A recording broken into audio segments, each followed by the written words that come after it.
bộ vest lịch lãm, vuốt tóc bảnh bao, đẹp trai có, nổi tiếng có, ngoài ra anh còn lắm tiền nhiều của. Hyun Ki-jun là tên của người đàn ông lịch lãm trên. Anh ta là giám đốc điều hành trẻ tuổi nhất của tập đoàn khách sạn Ver. Anh ta xuất thân từ gia đình quyền quý cao sang nhưng mồ côi cha mẹ từ nhỏ. Ngoài anh thì còn có một người em trai tên Sang Hee và một người cô ruột và cũng chính là chủ tịch tập đoàn này. Ki-jun là một người khó ở trong công việc. Mỗi lần anh đi kiểm tra với một gương mặt rất hách dịch khiến toàn bộ nhân viên đều khiếp sợ.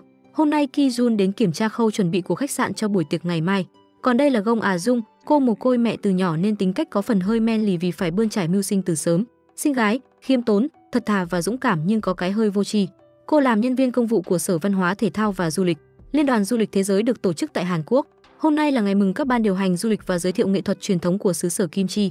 Ah-jung cũng tham gia lễ hội, cô tươi cười rạng rỡ quay phim, rồi cùng mọi người nắm tay, nhảy múa theo điệu nhạc. Mà lâu ngày không vận động nên mệt khá nhanh. Ah-jung chạy ra uống nước trò chuyện cùng đồng nghiệp. Bất ngờ có con ong bay tới trước mặt làm cô hú hồn thiên địa. Sau đó mọi người cùng chạy đi chào bộ trưởng, còn Ah-jung thì vô tri nên chần chừ thắc mắc, cớ sao lại có nhiều ong như thế, mà cô đâu có dè rằng có một tổ ong to tướng trên cây. Bộ trưởng có lời khen ngợi Ah-jung khi biết cô chính là người lên ý tưởng tổ chức hội nghị quốc tế ở đây. Chớ đời bất công nên cọng lông không bao giờ thẳng, bỗng một nhành cây rơi xuống trúng tổ ong. Thế là gia đình nhà ong lũ lượt bay ra như quân nguyên, tấn công loạn xạ vào những người tham gia lễ hội. Không khí lễ hội trở nên náo nhiệt hơn bao giờ hết. Đến nỗi bộ trưởng phải nhờ kiệu khiên ông chạy đi, mọi người còn dùng vòi xịt nước căng cực để xua chúng bay đi. Tất cả đều vô ích. Thế là lúc này Ah-jung dũng cảm leo lên sân khấu la hét kêu mọi người bình tĩnh. Một con ong lúc này bay tới tấn công cô, nhưng Ah-jung can đảm đối đầu với nó. Thấy nó bay đi cô tưởng an toàn, ai có mà dè nó chích cô một phát làm cô đau đớn ngã quỵ. Về công ty mọi người nằm la liệt đau đớn vì bị ong chích, còn Ah-jung thì cũng ổn lòi lìa. Đã vậy còn bị cấp trên khiển trách, tuy vậy cô vẫn cảm thấy vô lý khi bắt mình phải chịu trách nhiệm về tổ ong. Buồn bã Ah-jung bỏ ra ngoài, ngồi ở quán bar mượn rượu giải sầu. Bất ngờ gặp được Sang Hee, con nhà tài phiệt. Anh nhìn Ah-jung cảm thấy cô rất thú vị. Trong khi đó Ki-jun đang ngồi ráp hình thì có điện thoại báo cho anh rằng Sang Hee đang ở quán bar. Thế là anh vội vàng chạy đi. Sang Hee ngồi bên cạnh Ah-jung, anh tò mò không hiểu sao cô lại viết đơn từ chức bằng khăn giấy. Ah-jung bảo bởi vì ở đây chỉ có khăn giấy, rồi hai người cùng nhau uống rượu tâm sự hữu tình. Cô kể cho Sang Hee về chuyện tổ ong trong buổi hội nghị và khẳng định rằng mình không hề sai. Sang Hee còn cầm đơn từ chức của Ah-jung lên đọc. Cô thì say sưa nhìn trai đẹp rồi cười khoái chí, mê trai đầu thai thì vẫn không thể hết được. Ki-jun lúc này vừa tới nơi, anh chạy vào trong tìm Sang Hee thì cậu ta nhìn thấy Ki-jun nên rời đi. Còn Ah-jung thì đang loay hoay tìm lá đơn từ chức của mình. Sang Hee vừa ra bên ngoài thì bạn anh tới chở đi, thế là Ki-jun chạy theo không kịp. Ah-jung sau đó cũng chạy ra, cô la hét inh ỏi vì anh dám lấy đơn từ chức của cô. Ki-jun nhìn cô say rượu đứng ngả nghiêng, ngả ngửa liền hỏi cô biết Sang Hee hả? Ah-jung loạng choạng ngã vào người anh làm Ki-jun bực bội kêu cô bỏ ra. Ah-jung nằm xuống vẫn bám chân anh. Ki-jun vừa kéo chân thoát ra thì mọi người đứng xung quanh nhìn hai người đàm tiếu qua loa linh tinh. Thấy vậy Ki-jun rụt rè bước tới gọi Ah-jung, anh hoảng hốt khi cô trợn mắt ngất lịm. Xe cấp cứu đến đưa cô đi bệnh viện. Sáng hôm sau Ki-jun ngồi bên cạnh, anh thấy cúc áo cô bị bung ra. Là một người tinh tế anh đứng dậy giúp đỡ cô. Cuối cùng anh không dám nên lấy chăn trùm lại cho cô. Lúc này Ah-jung mở mắt ra nhìn anh, cô cười nghĩ cái anh trai đẹp mã này là ai nhỉ? Ki-jun đi gọi y tá, sau đó bác sĩ đến bảo cô bị ngộ độc rượu. Hỏi cô có phải bị ong chích không? Nọc độc của ong có thể gây ra phản ứng phụ làm cô tiêu đấy. Nhưng bây giờ thì không sao, cô có thể xuất viện rồi bỏ đi, làm cho Ah-jung rất lo sợ. Bác giường bên thấy vậy mời cô ăn cam. Tò mò hỏi về anh chàng đẹp trai vừa rồi có phải chồng cháu không? Vì cậu ta túc trực bên cháu cả đêm, nhưng Ah-jung bảo không phải chồng mình. Lúc này Ki-jun đi vào, hai vợ chồng giường bên cạnh nhìn anh bảo bạn gái cậu tỉnh rồi. Nhưng Ki-jun bảo không phải bạn gái, còn Ah-jung cô nằm trùng mền nhìn lén cái nét đẹp quý phái của anh. Sau đó cô ngồi dậy hỏi anh là ai. Ki-jun bảo hôm qua chúng ta gặp nhau tại câu lạc bộ, rồi kêu cô hãy cài lại nút áo. Ki-jun đứng nhìn cô đầu bù tóc rối còn liếm tay gãi ngực gãi mũi, làm Ki-jun chỉ biết cười khó chịu. Y tá đến gọi anh là giám hộ, bực quá Ki-jun nói tôi không phải giám hộ rồi bỏ đi. Thế là Ah-jung chạy theo tìm anh ta. Ki-jun vừa ra tới taxi thì Ah-jung chạy theo la hét kêu anh, nhưng Ki-jun bực mình lên xe khóa cửa lại. Ah-jung đứng bên ngoài gõ cửa, thấy vậy chú tài xế khuyên anh không nên làm vậy, nhức cái đầu nên Ki-jun mở cửa xe đi ra. Ah-jung vội vàng nắm tay cô muốn tỏ lòng biết ơn anh cứu mạng mình. Khó chịu Ki-jun bỏ tay cô ra rồi bỏ lạnh lùng bỏ đi. Nhưng Ah-jung cũng cố chạy theo xin anh số liên lạc để trả lại tiền viện phí. Nhưng Ki-jun nói mình không cần, còn bảo cô là người trơ trẽn rồi lên taxi chạy đi. Việc này làm cho Ah-jung vô cùng bực bội. Ki-jun đến khách sạn, ai cũng nhìn anh với vẻ ngạc nhiên chưa từng có. Vì đây là lần đầu tiên giám đốc không mặc com lê. Ki-jun vào phòng kêu nhân viên chuẩn bị cho mình một bộ com lê. Anh đang ngồi thì cô anh đến nhắc về cuộc hẹn với con gái chủ tịch. Còn Ah-jung cô đến quán bar lấy túi xách và bực bội khi phải thanh toán luôn cho Sang Hee. Bỗng lúc này Ah-jung phát hiện điện thoại đã tắt nguồn, cô tá hỏa chạy về gặp bố để phân trần chuyện hôm qua không về. Bố cô vừa cắt móng chân vừa bảo bố thấy con trên bản tin, Thế là Dung chạy vào xem cùng ông. Xem xong cô tỏ ra khó chịu rùng rợn bỏ ra ngoài, nhưng ra đường ai cũng nhận ra cô là idol vừa lên TV. Bực bội, Dung đến tiệm làm tóc. Cô yêu cầu chủ tiệm làm kiểu đầu Tommy Xiaomi để không ai nhận ra mình. Trong lúc đang ngồi làm tóc, Dung vô tình thấy Ki Jun trên tạp chí. Cô đang ngồi chăm chú xem thì So Jan đi vào, cô ta tỏ ra vui mừng khi gặp lại Dung. Nhưng Dung lại cảm thấy không vui, đã vậy So Jan còn gọi chồng mình vào gặp cô. Việc này làm cho Dung bối rối định bỏ chạy, nhưng So Jan cố kéo cô lại. Thế là Dung phải đứng nghe những lời châm chọc của bạn mình cùng với anh người yêu cũ. Bỗng Dung có điện thoại từ bên công ty quảng cáo. Tận dụng cơ hội, Dung giả vờ óng ẹo như cô đang nói chuyện với chồng. Sau đó cô nói mình đã kết hôn rồi làm cho So Jan nghe tỏ ra khó chịu rồi kéo chồng đi. Còn Ki Jun lúc này đang xem mắt con gái chủ tịch. Cô tỏ ra vô cùng thích vẻ đẹp trai của Ki Jun. Quay lại với Dung, cô nhớ đến những lời So Jan mà không tài nào ngủ được. Sau đó cô lại nhớ đến khoảng thời gian hai đứa còn là bạn thân. Cô tâm sự chuyện mình yêu thầm chàng luật sư Jae-bum với So Jan. Và để có được trái tim của Jae-bum, cô đã quyết tâm thi đỗ vào công chức thì mới thổ lộ. Nhưng có ai ngờ đâu rằng ngày cô nhận được kết quả thi đỗ thì cũng chính là ngày cô chứng kiến tình yêu của họ, nhìn họ đứng trước mặt mình nắm tay hạnh phúc. Dung đau lòng ngã quỵ, sau đó cô ngồi khóc nức nở tự hỏi vì sao So Jan lại đối xử với mình như vậy. Sáng hôm sau thấy cô vội đi ra ngoài, bố cô tò mò không rõ cô đi đâu, nhưng Dung bảo con đi trả nợ cho người ta. Cô đi taxi đến khách sạn của Ki Jun, cô vào quầy tiếp tân nhờ gửi tiền cho anh nhưng họ không dám nhận. Thế là Dung vô tình nhìn thấy Ki Jun đang ngồi với một cô gái, vậy nên Dung vội tới bàn bên cạnh ngồi chờ. Mà đến nỗi cô buồn đi vệ sinh mà phải cố chịu, vì sợ anh ta sẽ đi mất. Bỗng Dung cầm ly sinh tố cả lên uống. Cô cố nhón chân tới gần để nghe thử anh ta nói gì. Ai ngờ nhón quá trớn làm ghế và cô lộn quỵ ra, sau nhân viên vội chạy tới lay cô dậy. Nhưng lỡ rồi Dung đành nằm im bất động. Ki Jun nhìn qua thấy cô, anh ta nhớ lại chính là cô say rượu vừa rồi. Thế là Ki Jun đến bế cô đi, vô tình bạn Dung nhìn thấy cô ta, vội chạy đến hỏi nhân viên, anh ta bảo do cô ấy đổ cà chua lên người. Còn Ki Jun về đến phòng anh ném cô xuống nệm. Lúc này Dung vội chạy vào nhà vệ sinh để giải quyết nỗi sầu. Cuối cùng Dung đi ra, Ki Jun đề nghị cô nên đến bệnh viện kiểm tra, nhưng Dung từ chối vì do mình ngại quá mới giả ngất như vậy. Rồi cô lấy tiền trả cho anh, cô bảo mình là công chức nhà nước nên không muốn nhận hối lộ. Rồi cô đặt tiền lên giường bỏ đi, còn Ki Jun anh lấy tiền ra mà buồn cười. Sau đó Dung về công ty đặt bản kiểm điểm trước mặt trưởng phòng. Còn bạn Dung và mọi người tập trung đoán giải đoán non về người bế cô đi. Cuối cùng họ khẳng định anh ta chính là chồng Dung. Và thế là lời đồn vang đi khắp Đại Hàn Dân Quốc. Sau đó Ki Jun đang chơi oan thì gặp bạn anh đi tới. Anh ta hỏi Ki Jun sao không nói cho mình biết là đã kết hôn, làm cho Ki Jun vô cùng ngỡ ngàng. Lúc sau Ki Jun đến khách sạn, mọi người trong khách sạn nhốn nháo thông báo là sếp đã bí mật kết hôn rồi. Thế là anh vào phòng hỏi nhân viên là ai đã tung tin đồn này. Ki Jun rất tức giận khi biết có một cô gái tung tin đồn anh đã kết hôn. Thế là Dung đang đi lang thang thì Ki Jun đến gặp cô. Hai người vào quán cà phê nói chuyện. Dung cười ngất khi nghe Ki Jun nói về tin đồn mình đã kết hôn. Cô khẳng định là mình không hề tung tin đồn này, nhưng Ki Jun không tin lời cô, thế rồi hai người cãi nhau om sòm. Bỗng dưng đồng nghiệp Dung vào quán, họ thấy Dung ngồi với đàn ông liền vội núp lắng nghe. Ki Jun vô cùng tức giận, anh dọa sẽ cho cô cơ hội giải thích, nếu không anh sẽ kiện cô ra tòa, rồi hầm hầm bỏ đi. Sau đó anh kêu nhân viên tìm cho mình một luật sư để giải quyết vụ này. Bỗng bạn Ki Jun đến nhắc anh cuối tuần này có tiệc và yêu cầu Ki Jun phải dắt theo vợ đến. Anh cố giải thích nhưng chẳng ai tin, ấm ức chào dâng Ki Jun đi thang máy lên tầng 7. Anh mắt anh như tóe ra lửa. Lúc này Dung đang làm việc trong văn phòng, bỗng anh xô cửa vào làm cô hú hồn thiên địa. Anh đến xô cô vào tường la hét đổ lỗi tất cả là do Dung và chỉ vào chứng cớ cho cô thấy. Chính là lúc cô nói dối với So Jan rằng mình đã có chồng, làm cho Dung giật mình tỉnh dậy. Cô hoảng hốt và may đó chỉ là giấc mơ. Dung nghĩ mình chỉ nói dối là đã có chồng chứ có bảo là đã kết hôn với ai đâu. Lúc này cô nghe điện thoại Ki Jun gọi bảo gặp nhau nhưng cô vội tắt máy. Sau đó Dung lo sợ vào nhà vệ sinh lấy luôn pin điện thoại ra, nhưng nghĩ lại Dung sợ anh ta đến đây. Thế là cô cuống cuồng chạy va phải cô đồng nghiệp. Sau đó Dung mang túi xách chạy ra ngoài thì cô nhìn thấy Ki Jun đang đi vào. Cô vội núp một góc. Ki Jun đến quầy tiếp tân hỏi gặp Dung nhưng họ nói cô ấy vừa nghỉ rồi. Vậy là anh Dung ngây trổ lối ra đợi. Cô phiền não nghĩ ra hai phương án, một là cô sẽ mang luôn bảng hiệu ra bên ngoài, hai là cô nhắm mắt cúi đầu chạy ra. Nhưng phương án nào cũng bị anh ta bắt lại. Thì bỗng bộ trưởng đi tới hỏi cô làm gì ở đây.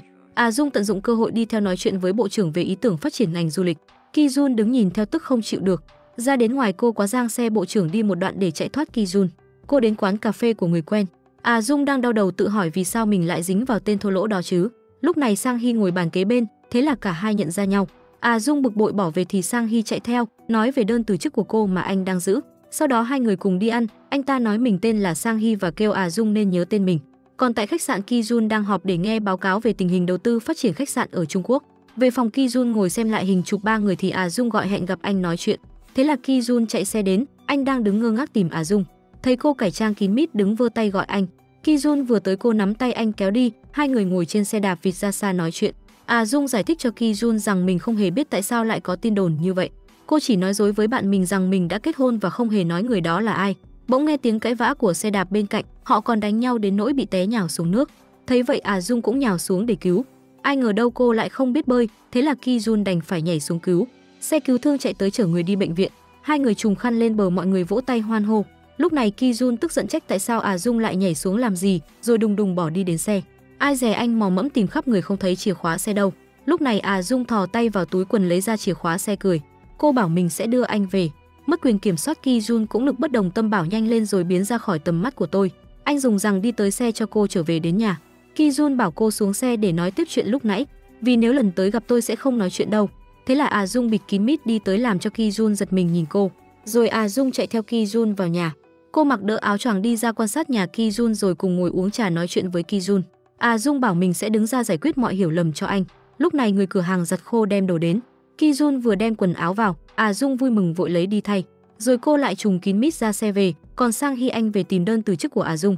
Lúc này có người giao hàng đến, thế là Sang Hy đặt trên bàn. Anh ở đâu anh bạn không thấy giấy vệ sinh nên đi ra lấy luôn đơn từ chức của Dung, dùng trông rất chanh xả. Sang Hy ra nhận hàng đi vào, anh tá hỏa tìm không thấy đơn từ chức của Dung. Lúc này anh bạn đi ra thì Sang Hy mới nhận ra là nó đã được sử dụng hợp tình hợp lý. Dung nghe Sang Hy tường trình sự việc, cô tức giận đập bàn đứng lên bảo đó là lương tâm và lòng tự trọng của tôi mà lại mang đi chùi mông à. Rồi cô quay qua nhìn anh bạn Sang Hy đang che mặt, cô bực bội bỏ đi. Sang Hy vội chạy theo xin lỗi Dung, cô bực bội kêu Sang Hy đi, nhưng anh ta nắm tay cô ôm lại. Mọi người trong quán nhìn ra cười, người đi đường còn chụp lại hình. Họ đi qua nhìn hai người bàn tán xôn xao, thế là Dung hẹn Sang Hy tối có rảnh không đi với cô. Dung chạy xe đến chở Sang Hy đi, anh phàn nàn Dung đi tiệc không ra dáng nhân viên công vụ. Thế là anh dắt cô đi mua sắm. Dung chọn cái nào Sang Hy cũng lắc đầu, rồi anh đưa cô cái váy kêu đi thay và đeo vòng cổ vào cho cô. Đến khi ra tính tiền, Dung đau lòng khi tiền thanh toán đến 2 triệu won. Sau đó Dung kêu Sang Hy đi, anh tò mò không rõ mình sẽ đi đâu. Cô bảo đến khách sạn VR làm Sang Hy hết hồn. Tại buổi tiệc mọi người chúc mừng Ki Jun đã kết hôn. Dù anh có cố giải thích cũng không ai tin, thế là Ki Jun bảo mọi người cứ chờ tí nữa sẽ rõ. Lúc này Dung cũng đến khách sạn, cô phải nắm tay kéo Sang Hy mới xuống đi cùng. Nhưng nhìn vẻ bẽn lẽn che mặt sợ bị nhận ra. Việc này làm cho Dung hiểu lầm do lần đầu tiên đến khách sạn nên anh mới thế. Bỗng Sang Hy xin lỗi Dung vì mình có cuộc hẹn mà quên. Thế là Dung nhìn anh bực mình bỏ đi, thấy vậy Sang Hy đành đi theo cô vào. Vừa ra thang máy thư ký Ki Jun đến đón cô. Sang Hy vội tìm đường trốn vì sợ bị nhận ra. Cô chạy rượt theo anh xuống cầu thang. Trong lúc này So Jan cùng chồng cô đến khách sạn, cô đến quầy tiếp tân hỏi giám đốc Ki Jun đã kết hôn chưa. Nhưng tiếp tân từ chối trả lời câu hỏi cá nhân của cô, thế là chồng So Jan dắt cô đi. Hai vợ chồng vừa ra thang máy thì vô tình gặp thư ký. Jae-bum bảo mình dẫn vợ lên nhà hàng ăn. Lúc này Ki Jun cũng gọi cho thư ký, anh ta bảo Dung đến rồi, nhưng giờ chạy đi đâu không thấy. Thế là Ki Jun gọi cho Dung, cô bảo mình sẽ đi lên ngay. Rồi Dung vào nhà vệ sinh chỉnh lại tóc thì thiền thời lại gặp cô bạn thân đáng ghét. Cô ta lại mỉa mai Dung về chuyện trước đây đã từng thích chồng mình và cũng tự hào về chuyện mình đã cướp đi tình yêu đầu của bạn thân. Tôi không tin cậu có thể kiếm một người chồng tốt hơn chồng tôi, cho nên thật ngu xuẩn khi ai đó tin vào lời đồn của cậu. Rồi cô ta õng ẹo đi ra ngoài. Dung cũng đi ra thì thấy So Jan nắm tay Jae-bum đi.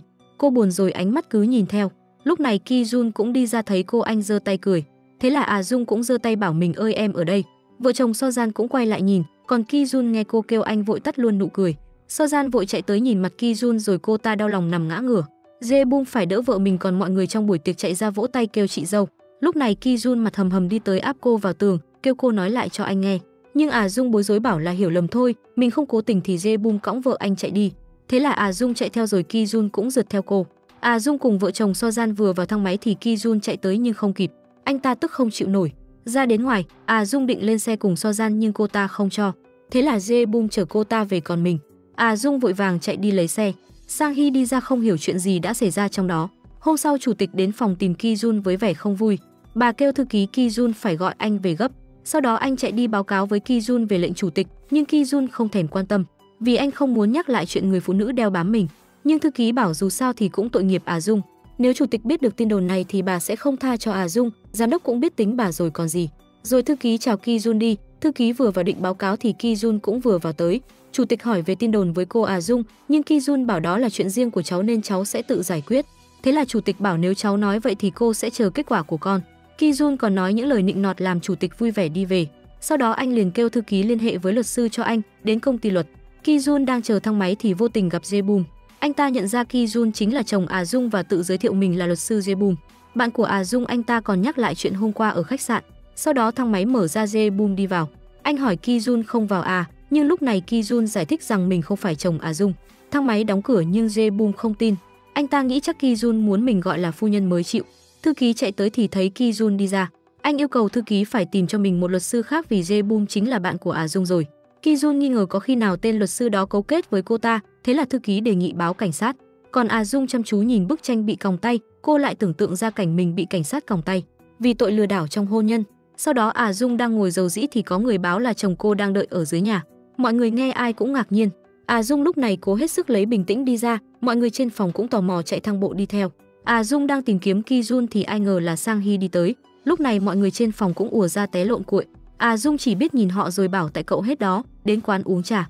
Dung than phiền với Sang Hee về chuyện Ki Jun với mình, nhưng Sang Hee khuyên cô đến xin lỗi anh ta đi. Bỗng Jae-bum đi vào, anh ta bảo tháng sau Sojan sẽ đi Canada nên sẽ tổ chức một bữa tiệc mời mọi người để chia tay. Jae-bum còn nhắc chuyện mới gặp chồng Dung. Hình như anh ta không thích anh gọi em bằng tên riêng, nhưng nếu gọi em bằng phu nhân thì hơi buồn cười, làm cho Dung chỉ biết ngượng ngùng. Jae-bum bận nghe điện thoại, thế là Dung và Sang Hee chuồn liền. Cô kể cho Sang Hee về tình yêu đầu đời của mình và ngày cô định nói ra tình cảm của mình, cũng là ngày anh ta có bạn gái. Sau đó Dung tạm biệt Sang Hee. Đi về thì bỗng có ông già đi tới lôi kéo kêu cô mua cà phê. Lúc này Sang Hee đi tới nắm tay cô chạy đi. Hôm sau Dung đang ở công ty thì cậu đồng nghiệp chạy vào báo bộ trưởng đang tìm cô. Trên xe bộ trưởng nói chuyện về sự kiện văn hóa lần trước. Bộ Văn hóa sai khi đổ lỗi do sự lơ đỉnh của cô nên tôi mời ông ấy đi ăn trưa để nói về chuyện đó. Lúc này Dung lo lắng nghĩ cách. Khi biết sẽ đến khách sạn VR, cô lấy khăn che mặt đi cùng bộ trưởng. Dung ngồi ăn cơm với quan chức cấp cao nhưng cô lo sợ đến mức nhìn phục vụ mà cũng hóa ra Ki Jun. Sau buổi ăn cô chào mấy sếp đi về thì bỗng nhìn thấy Ki Jun xuống xe. Cô còn tưởng mình bị ảo giác nên cô nhắm mắt để nhìn lại. Còn Ki Jun chỉ nhìn cô rồi lạnh lùng đi vào không nói gì. Thế là Dung đi theo, cô nắm tay anh kéo đi bảo nói chuyện với mình một chút. Ki Jun tức giận vung tay Dung ra thì vô tình nhìn thấy mọi người xung quanh đang nhìn mình. Bực quá anh nắm tay cô kéo đi vào trong nói chuyện. Lúc này Dung giải thích với Ki Jun về chuyện hôm trước, nhưng anh ta bảo chuyện đó giờ không quan trọng nữa, rồi lặng lẽ bỏ đi ra. Sau đó Dung mua bánh đến thăm Sojan, nhưng Sojan cầm bánh ném đi. Cô ta tỏ ra tức giận vì chồng của Dung giỏi hơn chồng cô ta. Thấy vậy Dung còn ở lại ngồi ăn bánh chọc tức cô ta cho hả giận, rồi cô đã cái nư mà quay về. Còn Sojan cô không kìm nén nỗi sự ganh tị nên đạp bánh văng tứ tung.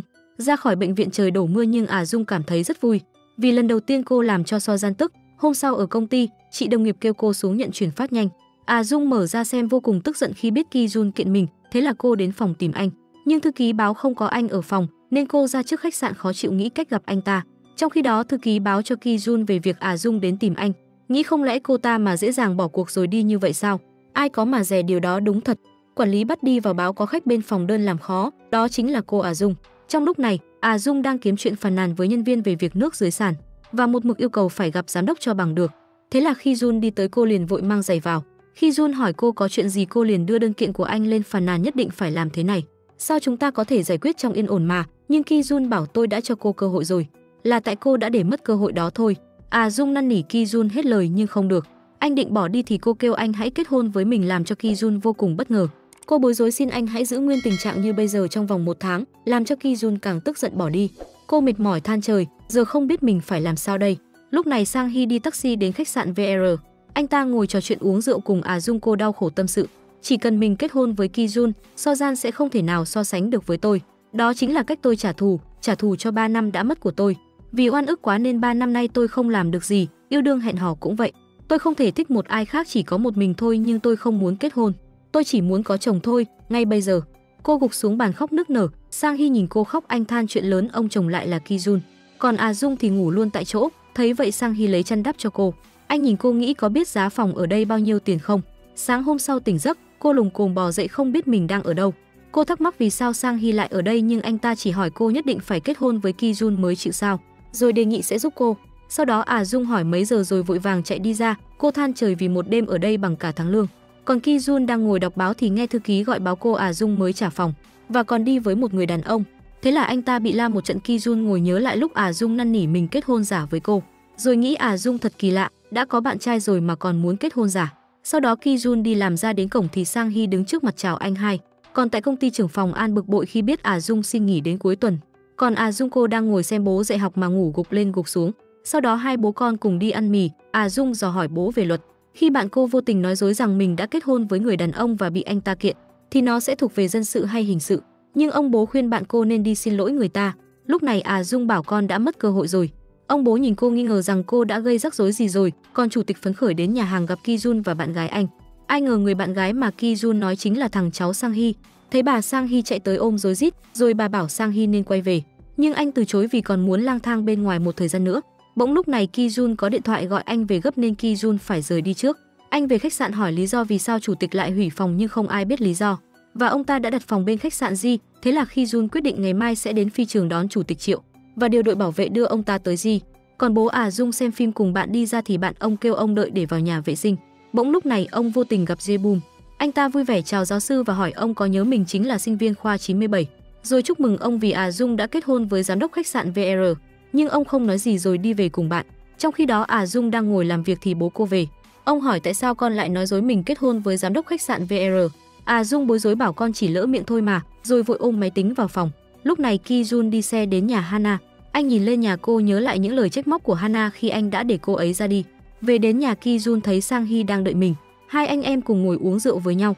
Sang Hee bảo rất cảm ơn Ki Jun đã quản lý tập đoàn VR. Vì nhờ sự hy sinh của anh mà mình được tự do, và còn hỏi tại sao anh lại không cưới Hana. Không lẽ anh sợ mất em đến nỗi chia tay với Hana sao? Nhưng Ki Jun bảo chuyện đó không liên quan đến em. Anh và Hana đã chia tay cách đây 3 năm rồi. Sau đó Ki Jun nhớ lại thời gian 3 năm trước. Lúc Ki Jun sắp kết hôn với Hana thì Sang Hee đã uống rất say.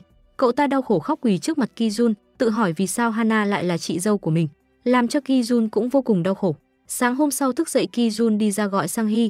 Lúc này Sang Hee đi vào nói sẽ nấu canh giã rượu cho anh. Hai anh em ngồi ăn canh do Sang Hee nấu.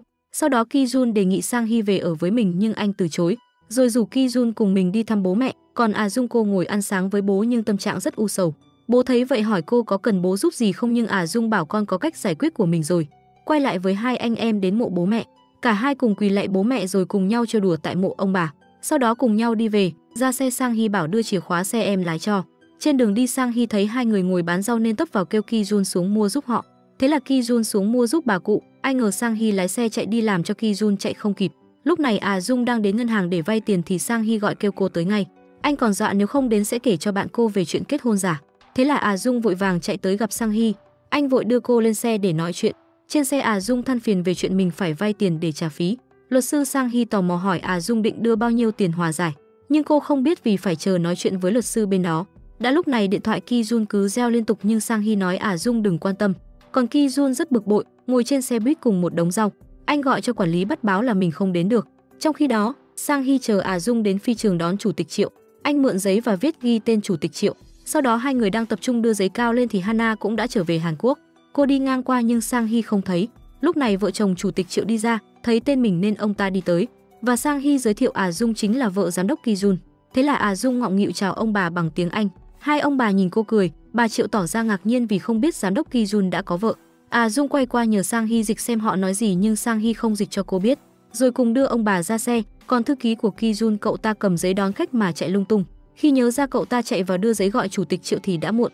Còn Ki Jun anh đi taxi về khách sạn VR. Anh xuống xe đưa cho bảo vệ 2 bọc rau nhờ cầm hộ mình. Vào văn phòng Ki Jun khá nóng giận khi biết thư ký không đón được chủ tịch Triệu. Quản lý bắt bảo mình đã xác nhận rồi, hiện chủ tịch Triệu vẫn chưa làm thủ tục vào khách sạn. Còn Hana cô đã về nhà ở Hàn Quốc và bắt tay vào dọn dẹp thì vô tình cô nhìn thấy tấm thảm dính rượu vang. Bỗng Hana nhớ lại lúc Ki Jun nói hủy hôn với mình. Bởi vì Sang Hee đã biến mất nhưng Hana không chấp nhận vì Sang Hee mà hai người phải chia tay. Ki Jun bảo vì đó là em trai mình, trên đời này mình chỉ có một đứa em duy nhất. Hana đau khổ tới bên cạnh Ki Jun hỏi còn em thì sao, không lẽ trên đời này còn có một Hana nào khác sao? Trong khi đó Sang Hee cùng Dung và vợ chồng ông Triệu đi bắt sò ngoài biển. Lúc này Dung bắt được bạch tuộc, cô vui mừng đưa cho vợ chồng ông Triệu xem. Họ cùng nhau nướng ngay tại bờ biển. Sang Hee làm thông dịch viên cho Dung, còn vợ chồng ông Triệu cảm thấy rất vui. Sau đó bà còn mời Dung ngồi uống trà với mình trong phòng khách sạn. Dung ngồi bối rối chờ Sang Hee đến, vì cô không biết bà Triệu nói gì hết, chỉ biết nhìn bà cười rồi gật đầu thì Sang Hee gọi bảo cô mau chuồn đi, vì cậu ta có việc không đến được. Thế là Dung dùng tiếng Anh nói cho bà Triệu hiểu mình phải đi ra cửa. Bà ôm Dung trìu mến rồi cô đang đi ra về thì lại nhìn thấy Ki Jun. Thế là Dung cố né anh để yên ổn đi ra, cô núp trong góc chờ thang máy. Ai có mà dè Ki Jun đang đứng sau lưng cô, thế là hai người lại đấu khẩu với nhau. Dung vào thang máy, Ki Jun cũng vào theo. Anh chất vấn tại sao cô đã có bạn trai mà còn yêu cầu tôi kết hôn giả với cô, làm cho Dung cảm thấy khó hiểu. Sau đó anh còn đi theo cô đề nghị phải nói rõ lý do thì mình sẽ suy nghĩ lại. Anh hỏi người đàn ông đó tôi có biết không, nhưng Dung không trả lời, vội lên taxi đi, rồi còn thò đầu ra, bảo nếu anh còn nói bậy thì hãy nói chuyện với luật sư của tôi. Ki-jun nghĩ ý cô ấy nói mình không có bạn trai, thì lúc này Sang-hee gọi anh trả xe. Ki-jun đi ra thấy tờ giấy trên xe mà không thấy người đâu. Sau đó Ki-jun cùng ăn tối với vợ chồng ông Triệu. Anh xin lỗi vì đã không ra để đón hai người, nhưng bà Triệu bảo không sao, vì vợ của cậu đã tiếp đãi rất nhiệt tình. Ông bà thắc mắc sao cô ấy không đến cùng ăn cơm, làm cho Ki-jun phẫn nộ tột cùng. Sau đó Ki-jun bình tĩnh lại nghe ông Triệu nói, chúng tôi từng cười cậu vì cuồng công việc không chịu kết hôn, nhưng bây giờ cậu kết hôn với cô gái đó thì nhất định cậu là người tốt. Bà Triệu còn nói nhìn vợ sẽ biết người chồng như thế nào. Ông Triệu còn nhìn bà Triệu âu yếm nói em chính là bộ mặt của anh. Lúc này Ki-jun nghĩ cô ta chính là bộ mặt của mình ư. Bà Triệu còn nói tôi rất hợp với cô ấy, lần sau anh nhớ dẫn cô ấy cùng đi. Ki-jun đồng ý với bà Triệu, lần sau sẽ dắt vợ mình cùng đi. Sau đó Ki-jun đến quán trà tìm cô. Trong khi Dung cùng ngồi uống trà với So-jan, thấy Ki-jun đến, Dung hết hồn thì anh ta vui cười gọi bà xã làm cho Dung càng khó hiểu. Sau đó Ki-jun tới bảo với So-jan rằng mình muốn mượn bà xã một lúc, rồi dắt Dung đi ra làm cho So-jan càng thấy khó chịu với vẻ ngọt ngào của họ. Anh chở cô đến nơi đạp vịt rồi hai người cùng nhau đạp ra giữa hồ. Lúc này Ki-jun đề nghị Dung kết hôn giả với mình. Sau đó hai người lên bờ, Dung bảo anh muốn kiện tôi thì cứ tự nhiên. Sau này chúng ta không cần gặp nhau nữa, rồi giả vờ bỏ đi xem anh ta có gọi mình không. Cuối cùng thì Ki-jun cũng gọi cô, thế là hai người đến nhà hàng ăn. Ki-jun mới kể cho Dung nghe về chủ tịch Triệu. Cô không ngờ ông ta lại quan trọng đến thế. Lúc này Dung mới nhớ lại lúc Sang-hee chở mình đi đón ông ta. Sau đó Dung quyết định soạn hợp đồng kết hôn giả, hợp đồng sẽ kết thúc khi So-jan rời Hàn Quốc. Và chủ tịch Triệu quyết định đầu tư rồi cô đưa cho Ki-jun ký tên. Thế là Ki-jun cũng viết một bản y vậy ra về. Dung bảo nếu anh có tâm sự gì hãy cứ gọi tôi, rồi vui vẻ lên taxi về. Còn Ki-jun lấy hợp đồng ra xem, anh nghĩ không hiểu mình đang làm gì. Về nhà Dung vui vẻ lấy hợp đồng ra xem, bỗng cô nhớ đến sự trêu chọc của So-jan. Cô liền gọi rủ So-jan đi mua sắm để chọc tức cô ta đến khu mua sắm. Dung thay rất nhiều mẫu áo cho So-jan xem, và còn giả vờ gọi cho ông xã tình cảm để cho cô ta ganh tị xương xương. Nhưng cuối cùng Dung không mua gì hết. Còn Ki-jun anh ngồi ở phòng thư ký xem bản hợp đồng hôn nhân của anh khen ngợi, nhưng Ki-jun bảo chỉ là lợi dụng lẫn nhau thôi. Trong khi đó Dung còn được So-jan tặng quà và tò mò hỏi cô sao không đeo nhẫn cưới, nhưng Dung bảo đeo lên dễ gây sự chú ý. Rồi cô ta thấy chồng đến nên óng ẹo tỏ ra tình cảm trước mặt Dung. Sau đó chồng So-jan đưa cô ta về trên xe.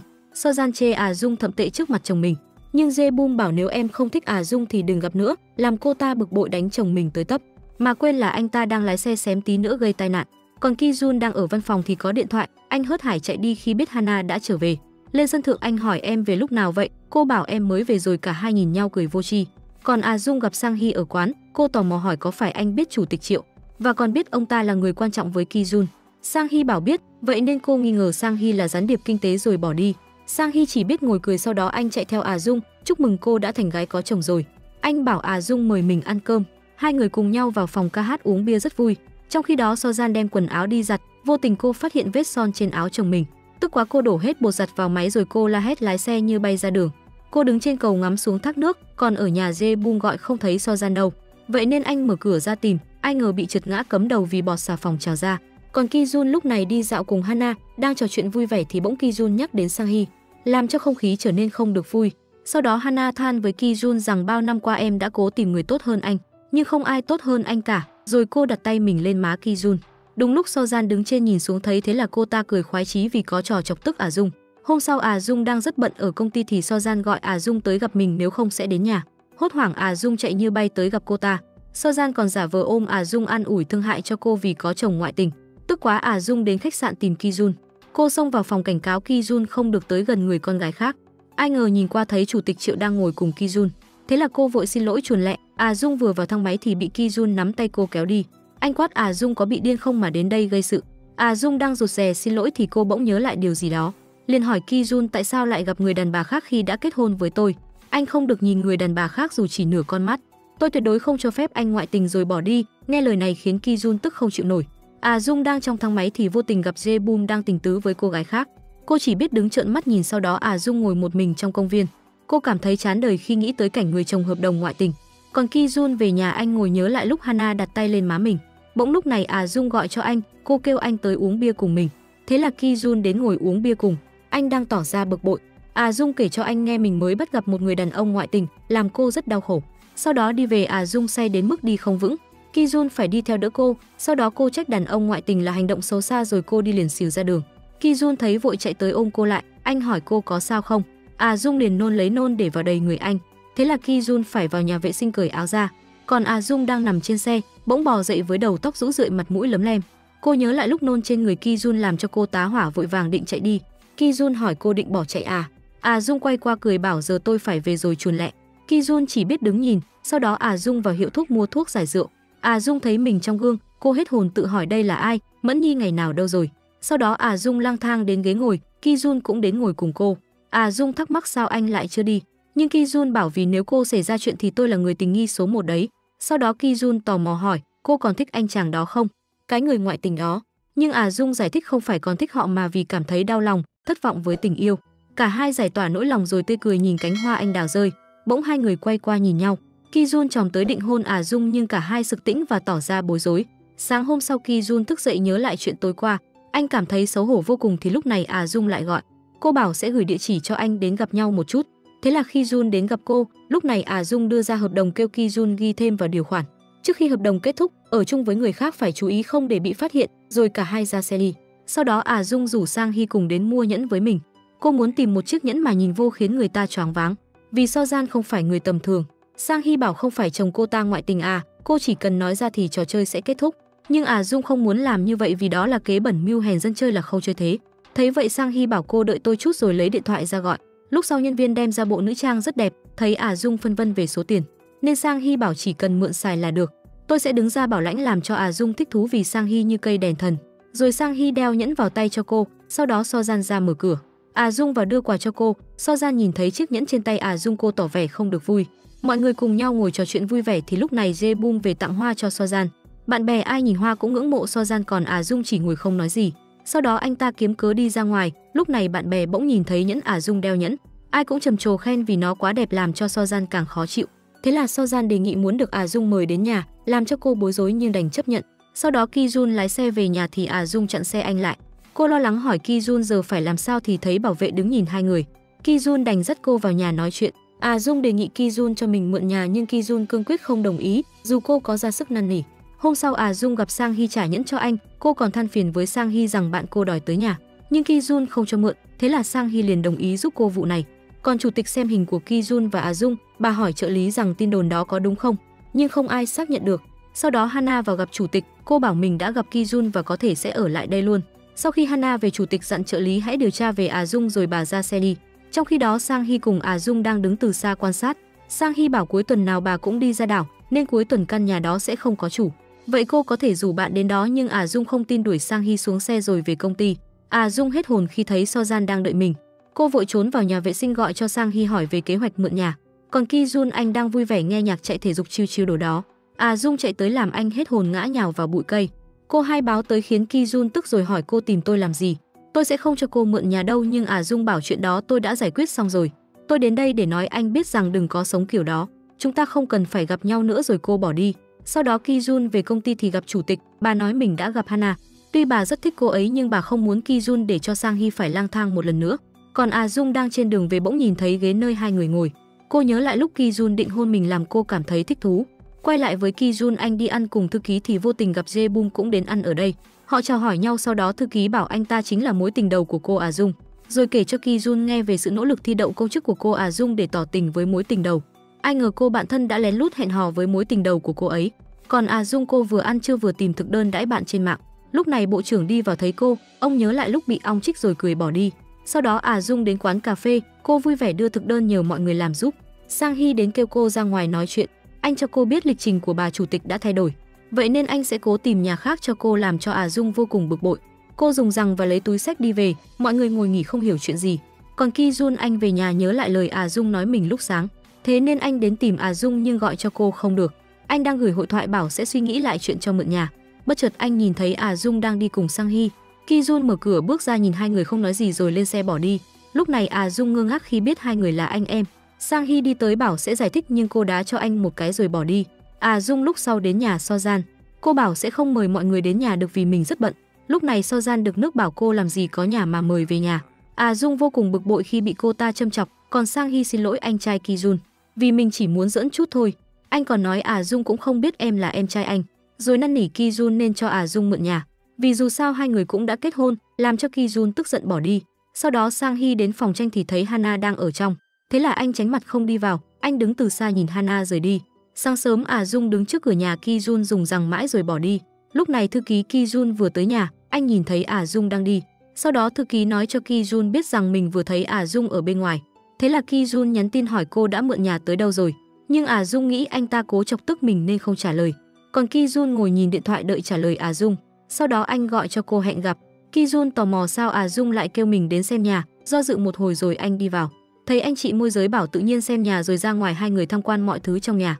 Ki Jun tò mò nhà này chưa có nội thất cô mượn làm gì. Và lại nhà của tôi đã được đăng trên tạp chí, ai cũng biết nhưng Dung bảo nội thất tôi sẽ đi mượn. Và giải thích là nhà kia đang sửa nên qua đây đỡ. Sau đó cô tư vấn đi vào hỏi hai người suy nghĩ chưa, nhưng Dung muốn cô cho mình mượn ở một ngày rồi quyết định. Thế là hai người bị đuổi đi ra. Hai con người ra ghế ngồi, Ki Jun hỏi cô có gì cứ nói nhưng Dung bảo không có gì để nói hết. Anh không cần lo tôi đã có cách, đó là thủ đoạn cuối cùng. Nói xong rồi bỏ đi. Thế là cô đến tìm hiểu về thuật thôi miên và nhờ ông ta làm cho anh ấy cho mình mượn nhà một ngày. Nhưng ông ta từ chối vì bảo đó là phạm pháp. Thất bại Dung đi về thì gặp Sang Hee đang đợi mình rồi cả hai cùng ngồi ăn mì. Dung buồn rầu than với Sang Hee rằng ngày mai mình sẽ nói cho So Jan sự thật, chỉ trừ khi Ki Jun xuất hiện. Còn Ki Jun cũng không an phận cho lắm. Anh nằm mơ thấy Dung cùng với em trai đang phóng hỏa nhà mình làm khói mịt mùng, đến mức anh không thể thở nổi. Ki Jun giật mình tỉnh lại, anh cảm thấy bất an vô cùng. Sáng sớm Dung hớt hải chạy đến gặp Ki Jun. Anh đưa chìa khóa nhà và mật khẩu cho cô. Dung vui mừng cảm ơn anh rồi rít. Ki Jun đi ra xe, cô còn vui mừng bảo sẽ không làm anh hối hận. Nhưng Ki Jun nói tôi đã hối hận rồi. Sau đó Dung vui vẻ đến nhà Ki Jun, cô bắt tay vào sắp đặt mọi thứ cùng với Sang Hee. Cả hai cùng nhau đi siêu thị mua đồ rồi về bắt tay vào nấu ăn đãi bạn. Còn Ki Jun anh ở bên ngoài với thư ký. Cả hai chuẩn bị đi xem phim để giết thời gian thì lúc này Hana gọi mời Ki Jun đến nhà ăn. Nhưng Ki Jun không nói gì rồi cùng ngồi xem phim với thư ký. Còn tại nhà Ki Jun, Dung ngỡ ngàng khi Sang Hee cho nhân viên đến sắp xếp phòng quần áo cực kỳ chuyên nghiệp. Làm cô rất vui ôm Sang Hee cảm ơn. Sau đó có tiếng chuông Dung mở cửa ra. Cô bất ngờ khi thấy Ki Jun còn bên này. Hana mở cửa ra bất ngờ khi là Sang Hee. Cuối cùng bạn bè Dung cũng đến, ai nhìn Ki Jun cũng ngưỡng mộ vẻ đẹp trai của anh. Sau đó họ vào phòng quần áo thích thú khi mọi thứ đều là đồ có giới hạn. Lúc này Dung đang sắp xếp thức ăn thì Ki Jun tới giúp làm cho Dung cảm thấy bất an. Với biểu hiện kỳ lạ của Ki Jun nên cô hỏi anh định làm gì. Nhưng Ki Jun bảo tôi đang đóng kịch rồi kêu mọi người đi tham quan. Anh còn bảo mình không muốn tay Dung dính nước, làm cho cô mà chảy nước miếng. Anh còn đút cho Dung ăn, mọi người nhìn mà ngưỡng mộ vô cùng. Ai cũng khen Dung nấu ăn rất ngon thì Jae-bum bảo do mẹ Dung qua đời rất sớm. Lúc này Dung cảm thấy hơi xúc động khi nhắc đến mẹ mình. Còn Ki Jun chỉ biết lặng nhìn cô đồng cảm làm cho Dung hơi bối rối. Cô vội đứng lên vào nhà vệ sinh vừa định đi ra thì Jae-bum đi vào. Anh năn nỉ Dung đừng nói chuyện mình ngoại tình cho So Jan biết. Nhưng Dung bảo anh yên tâm vì chuyện đó là của hai người tự giải quyết. Sau đó hai người đi ra thì Ki Jun tới. Anh cười nắm tay Dung bảo mọi người đang đợi. Lúc này mọi người đề xuất hát karaoke, thế là Ki Jun vui vẻ hát cùng Dung. Anh đứng nhìn cô hát bỗng nhớ lại những lần gặp nhau trước đây. Tuy toàn rắc rối nhưng cũng rất thú vị, thế là anh bước tới ôm hôn cô thắm thiết làm cho Dung không kịp phản ứng. Mọi người ngồi nhìn hai người hôn nhau rất bất ngờ. Hai người kết thúc nụ hôn nhìn nhau trìu mến thì bỗng Dung hốt hoảng khi thấy chủ tịch đang đứng bên ngoài. Sau đó Ki Jun nắm tay Dung kéo vào phòng bảo cô núp trong này, mình sẽ tự ứng phó. Anh đi ra chào chủ tịch rồi bảo lâu rồi bạn cháu mới đến chơi. Sau đó bà đưa quà cho Ki Jun, ngày mai tặng vợ chủ tịch Triệu rồi bà định đi về. Nhưng lại cảm thấy nghi ngờ nên ở lại cùng nhau ngồi nghe Jae-bum hát rất vui. Nói đến Sang Hee đang ngồi ăn cùng với Hana rồi ngồi uống trà cùng nhau, thì bỗng Hana nhắc đến Ki Jun nên Sang Hee đứng lên ra về. Còn Dung cô ngồi chờ mệt quá nên ngủ quên. Trong giấc mơ cô thấy Ki Jun tới hôn mình thì bỗng nghe Ki Jun gọi cô giật mình đứng lên.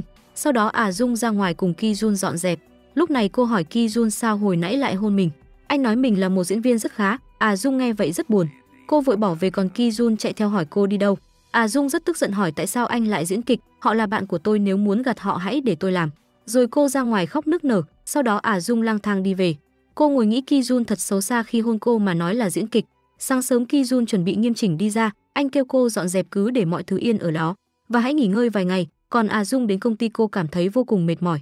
Trong khi đó So Jan vừa tập gym ra về thì gặp cô tiểu tam của chồng đến châm chọc. Tức quá So Jan nhào đến phòng của Jae-bum, đánh cho anh ta một trận tơi bời làm cho khách hàng hết hồn bỏ chạy. Sau trận chiến mọi thứ hỗn độn, Jae-bum vô cùng đau khổ không hiểu chuyện gì. Còn Dung cô ngồi thẫn thờ thì Ki Jun gọi. Anh yêu cầu cô phải đến dọn dẹp nhà cho mình sau giờ làm. Dung đến dọn dẹp nhà cho Ki Jun, còn anh thì ngồi xem sách. Lúc này Ki Jun thắc mắc vì sao hôm qua cô lại nổi giận.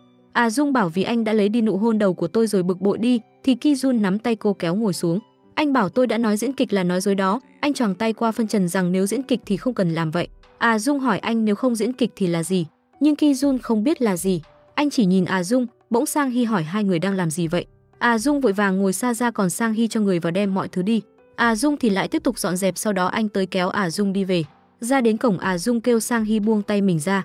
Anh nhìn Dung tức giận bảo hình như cô đã hiểu lầm chuyện gì rồi bỏ đi. Dung về nhà nằm không tài nào ngủ được, cô nhớ đến những lời Ki Jun nói mà cảm thấy rất vui. Còn Ki Jun ngồi tự hỏi nếu mình không phải diễn kịch thì là gì. Sáng hôm sau Dung chào bố đi làm, ra đến cửa cô xém cắm đầu khi va trúng thùng đồ. Dung tới mở ra xem thì phát hiện là đồ của mình. Cô chạy ra thì phát hiện xe Ki Jun đang chạy đi, thế là đang làm việc Dung gọi cho Ki Jun. Cô giả vờ nhờ anh tìm dùng mình cây viết rồi hẹn gặp Ki Jun. Đang tìm bỗng anh nghĩ lại rồi cười. Trong lúc này Dung đứng đợi Ki Jun, anh tới đưa cô một nắm viết hỏi cây nào.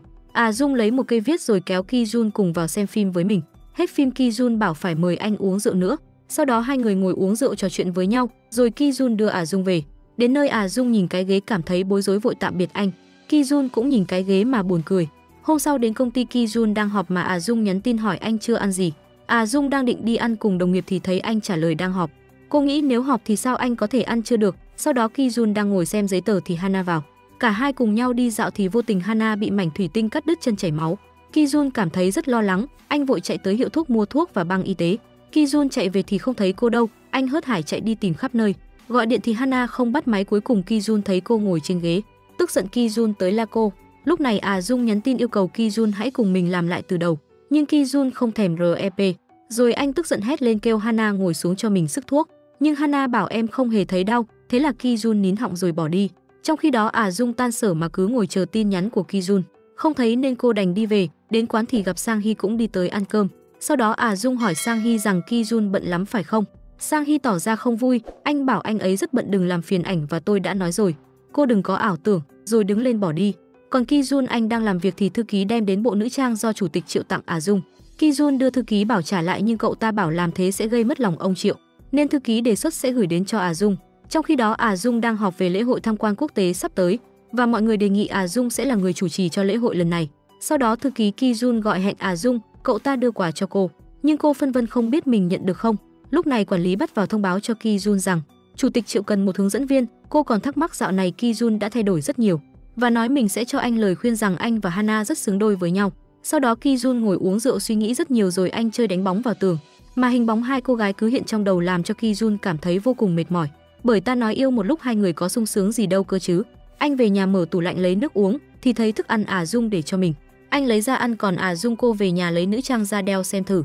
Sau đó cô gọi cho Ki Jun hỏi anh đang ở đâu. Ki Jun mở cửa cho cô với vẻ mặt rất nhợt nhạt. Dung bảo mình đến trả lại bộ nữ trang cho anh vì không hợp với mình. Bỗng Ki Jun ngất ngã vào người cô, thế là bác sĩ đến truyền nước cho anh. Dung vội chạy ra hỏi tình hình bệnh của Ki Jun. Bác sĩ bảo do Ki Jun bị đau bao tử và hệ miễn dịch cũng suy giảm, có thể anh ấy bị áp lực rất lớn, chỉ cần nghỉ ngơi là sẽ khỏe.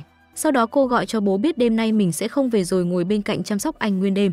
Đến nỗi mệt quá ngủ quên không hay, khi cô giật mình dậy thì thấy Ki Jun vẫn còn sốt. Cô nhìn anh xin lỗi rồi đứng lên thì Ki Jun nắm tay cô giữ lại. Anh hỏi Dung đã xảy ra chuyện gì, cô bảo do anh bị ngộ độc thực phẩm nên mới vậy. Rồi anh thắc mắc vì sao cô lại ở đây. Dung bảo vì do lỗi của tôi nên tôi muốn chăm sóc cho anh. Sau đó Ki Jun đòi đi làm nhưng Dung không cho. Cô vội lấy điện thoại anh chạy ra ngoài rồi nhắn cho thư ký là hôm nay mình cần nghỉ ngơi. Sau đó Dung nấu cháo đem vào cho Ki Jun ăn. Bỗng cô hết hồn vì trễ giờ làm nên vội vàng ôm đồ chạy đi. Ki Jun ở nhà một mình cảm thấy rất buồn chán. Còn Dung làm việc mà cảm thấy lo lắng, cô nhắn tin hỏi Ki Jun đỡ chưa, nhưng Ki Jun trả lời như nào cũng thấy không được. Còn Dung không thấy trả lời, thế là tranh thủ giờ nghỉ trưa cô vội chạy đến nhà Ki Jun. Cô lo lắng nhấn chuông kêu om sòm thì Ki Jun đứng đằng sau. Dung hỏi sao cô ở đây. Cô chạy tới chất vấn anh đỡ hơn, sao không nhắn tôi biết, nhưng Ki Jun bảo tôi quên mất. Cô tức giận phàn nàn rằng anh có biết không, nhận được tin tôi sẽ rất lo. Dung tức giận lên xe bỏ đi, Ki Jun đứng nhìn ngơ ngác không hiểu gì hết. Sau đó vào nhà thư ký gọi báo vợ chồng chủ tịch Triệu đã rời khách sạn. Ki Jun vội vàng chạy tới nhưng không kịp, anh nhìn đồng hồ rồi vội vàng lái xe chạy đi. Trên xe anh gọi cho Dung nhờ cô giúp mình một việc, cô cay cú bảo mình sẽ không ra cho chờ đã luôn. Ki Jun đến nơi anh chờ hoài không thấy Dung đâu. Cuối cùng cô cũng đi ra, Ki Jun chở Dung đến sân bay là để tạm biệt vợ chồng chủ tịch Triệu. Đến nơi Dung thấy bà Triệu đang buồn rầu khóc, thế là Dung đến ôm bà an ủi. Ông Triệu nhìn thấy rất hài lòng, ông kêu Ki Jun hãy gửi hợp đồng qua cho ông xem, cứ thực hiện theo như những gì anh nói. Ông nhìn thấy Dung lau nước mắt cho vợ mình, ông bảo cô ấy là một cô gái tốt, rồi Ki Jun đưa Dung về. Đến nơi Dung không nói gì mà bỏ đi. Lúc này Ki Jun kêu cô lại, anh giải thích rằng mình có định nhắn tin nhưng không biết phải nhắn thế nào. Rồi anh kêu cô vào nhà. Dung nói với Ki Jun rằng anh chịu nhận sự giúp đỡ của tôi làm tôi rất vui. Hôm sau đến khách sạn, Ki Jun tỏ ra rất vui và kêu thư ký gọi quản lý Bắt đến gặp mình. Anh báo cho quản lý Bắt là chúng ta đã được chọn, cứ làm theo kế hoạch. Còn ở công ty Dung, trưởng phòng vào báo tin mừng là lãnh đạo đã phê duyệt rồi. Cả phòng rủ tan làm sẽ cùng nhau ăn mừng. Lúc này Dung có điện thoại Sojan nên cô bảo sẽ ra ngoài tí. Sojan đưa cho Dung địa chỉ nhà của Hana. Cô ta kêu Dung nên nhổ cỏ tận gốc vì hiện giờ cô gái ấy đang ở đây và họ còn qua lại với nhau. Dung cầm tờ giấy vò nát rồi bỏ đi, nhưng cuối cùng do tò mò nên Dung cũng tìm đến nhà Hana. Đang lúc tâm tư rối bời không biết nên về hay vào thì có bà cô đi ra hỏi. Nhưng Dung bảo mình tìm nhầm nhà thì bỗng bà gọi Hana. Dung đứng bên cạnh nhìn cô gái rất xinh đẹp và giàu có. Đến buổi tiệc cùng đồng nghiệp, Dung chỉ ngồi uống rượu liên tục làm cho đồng nghiệp phát hoảng. Sau đó cùng nhau đi hát karaoke, mọi người đang ca hát nhảy nhót vui vẻ. Bỗng Dung nước mắt giàn giụa hát bài Hết thương cạn nhớ. Cầm rượu lên uống liên tục làm mọi người ngạc nhiên không biết có chuyện gì. Nước mắt cô rơi, trò chơi kết thúc, mọi người dìu cô ra taxi về. Sáng sớm giật mình dậy, cô hốt hoảng nhớ lại chuyện hôm qua mình đã kêu taxi chở đến địa chỉ nhà Ki Jun. Sau đó còn cởi đồ quăng tứ tung trong nhà. Cô vội mặc vội áo vào rồi chuồn đi, ai ngờ bị Ki Jun phát hiện. Cô đi theo hỏi Ki Jun rằng hôm qua mình đã làm chuyện xấu hổ gì. Bực quá cô mở tủ lạnh lấy chai coca ra định uống thì Ki Jun bảo tôi chỉ đùa thôi, rồi kêu Dung lên soi lại gương. Thế là cô vào nhà vệ sinh soi gương rửa mặt. Còn ở đây Ki Jun nhìn chai coca, thế là anh lại có ý tưởng gì đó. Trong lúc đợi cô, anh cố tình lắc cho chai coca nổi ga rồi đặt lại chỗ cũ. Dung đi ra vừa mở chai coca thì thành thần thiên địa ơi, nước bắn ra tứ tung làm cô hết hồn té xuống sàn. Ki Jun đứng cười khoái chí, thấy vậy cô xịt nước coca vào mặt anh.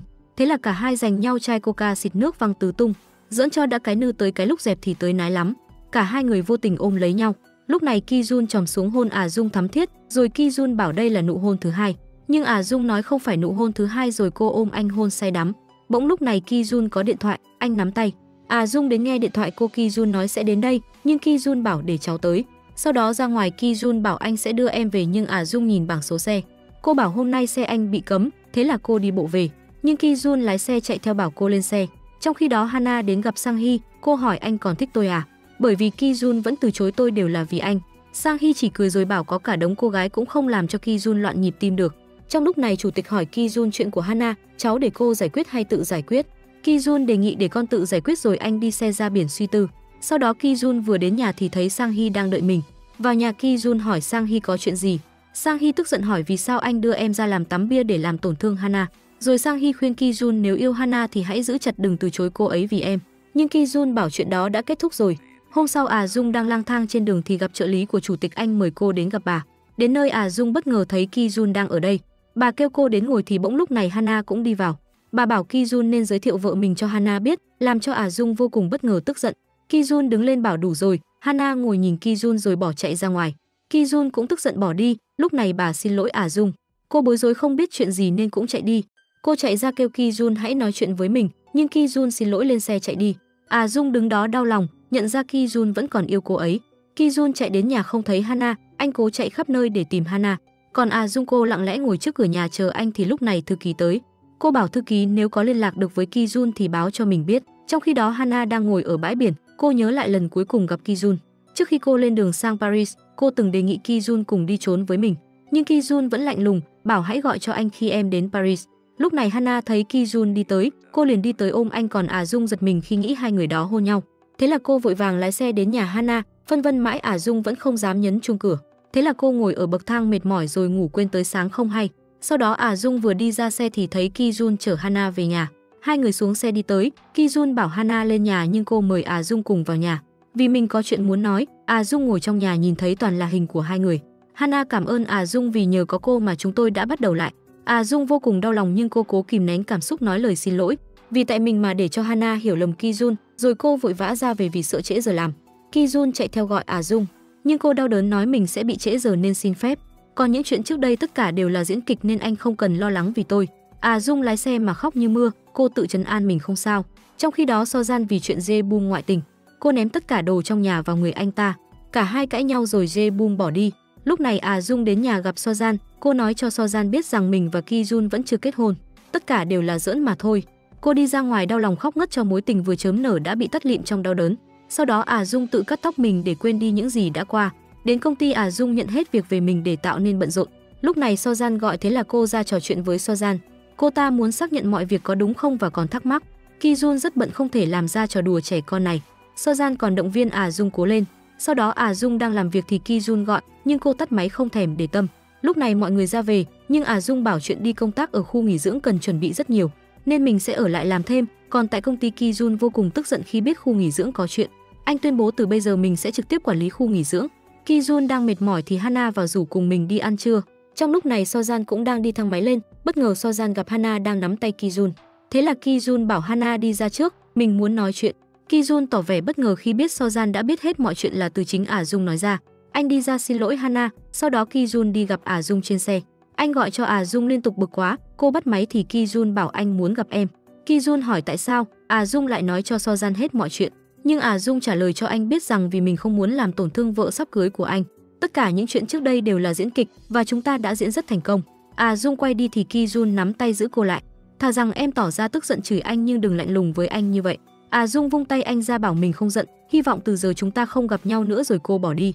Ki-jun tức giận đứng nhìn theo anh về nhà uống nước, nhớ lại lời Dung nói tức quá anh ném chai nước đi. Còn Dung đang đi lang thang về nhà. Cô nhìn cái ghế hai người đã từng ngồi, Dung đau đớn ngồi khóc. Cô tự nhủ rằng tất cả đều là diễn kịch và hoa anh đào cũng không còn nữa. Lúc này bố cô đi về, ông thấy con gái ngồi khóc nên vội vàng chạy tới. Ông ôm con gái an ủi. Sáng hôm sau ông gọi cô ra ăn cơm, cô nói cho ông biết là mình sẽ đi công tác 3 ngày 2 đêm rồi. Ông đề nghị con gái đi xem mắt. Dung rất vui vẻ đồng ý, sau đó Dung đến khu nghỉ dưỡng công tác. Ai ngờ vào thì đúng lúc Ki-jun cũng đến nơi. Cô tỏ ra không quen đi đến quầy tiếp tân, cô bảo mình là đoàn hỗ trợ tham quan quốc tế. Thế là họ mời đi theo về phòng. Lúc này Ki-jun đi vào mới biết Dung đến đây để tổ chức hội nghị quốc tế. Dung về phòng phiền não vì sao lại gặp Ki-jun ở đây. Còn Ki-jun anh đi khảo sát khu nghỉ dưỡng của mình. Trong khi đó Dung vào làm việc với quản lý Park. Sau đó mọi người dắt nhau đi xem nơi tổ chức tiệc. Lúc này đoàn Ki-jun cũng đi vào. Dung nghĩ mọi thứ rất ổn nên đi xem nơi khác. Dung đang đi thì Ki-jun đi theo kêu cô. Anh ta hỏi Dung thấy khu nghỉ dưỡng này thế nào và cô đang diễn kịch gì ở đây. Dung bảo tôi đến đây để tổ chức hội nghị quốc tế. Lúc này quản lý bắt nói đây là lịch trình đã được triển khai vào tháng 11 tới. Ki-jun tuyên bố sẽ không làm những hoạt động này làm ai cũng rất lo lắng và kêu Dung hãy mau rời khỏi đây rồi bỏ đi. Dung chạy theo kêu Ki-jun nhưng đồng nghiệp của cô giữ cô lại. Tức giận quản lý bắt chất vấn tại sao anh lại công tư bất phân như vậy. Đây là một hoạt động có quy mô lớn tầm cỡ quốc tế, quyền quyết định nằm trong tay cô ấy và đồng nghiệp cô ấy. Quản lý bắt khuyên Ki-jun nên đi xin lỗi cô. Dung về phòng, cô khuyên anh đồng nghiệp đừng làm lớn chuyện. Ki-jun đến xin lỗi vì chuyện vừa rồi và anh muốn nói chuyện riêng với Dung. Ki-jun bảo Dung hãy rời khỏi đây vì khi thấy cô mình rất tức giận. Nhưng Dung bảo người tức giận phải là tôi mới đúng. Ai bảo anh hôn tôi làm gì? Ki-jun bảo vì tôi thích cô. Anh xem tôi là gì và cô gái kia là gì. Đối với tôi chỉ là để vui chơi, còn cô gái kia anh dành cả trái tim. Nói cho đã cái nư rồi cô tức giận bỏ đi. Cô lang thang trên đồi ngắm hoa, bỗng Dung nhớ lại lời Ki-jun. Thế là bực bội cô đi vào sâu trong rừng. Dung ngồi mệt mỏi nhớ lại những nụ hôn ngọt ngào với Ki-jun. Nhớ đến Hana, người con gái anh yêu, bỗng chiếc ghế gãy làm Dung rơi xuống đồi bất tỉnh. Mọi người ở đây lo lắng chạy đi tìm cô nhưng không ai thấy cả. Sau đó gặp Ki-jun, anh hỏi có chuyện gì thì mới biết Dung đã mất tích. Có người bảo thấy cô lên núi, thế là mọi người hớt hải chạy lên núi tìm cô. Bỗng Ki-jun nhận ra móc điện thoại của cô.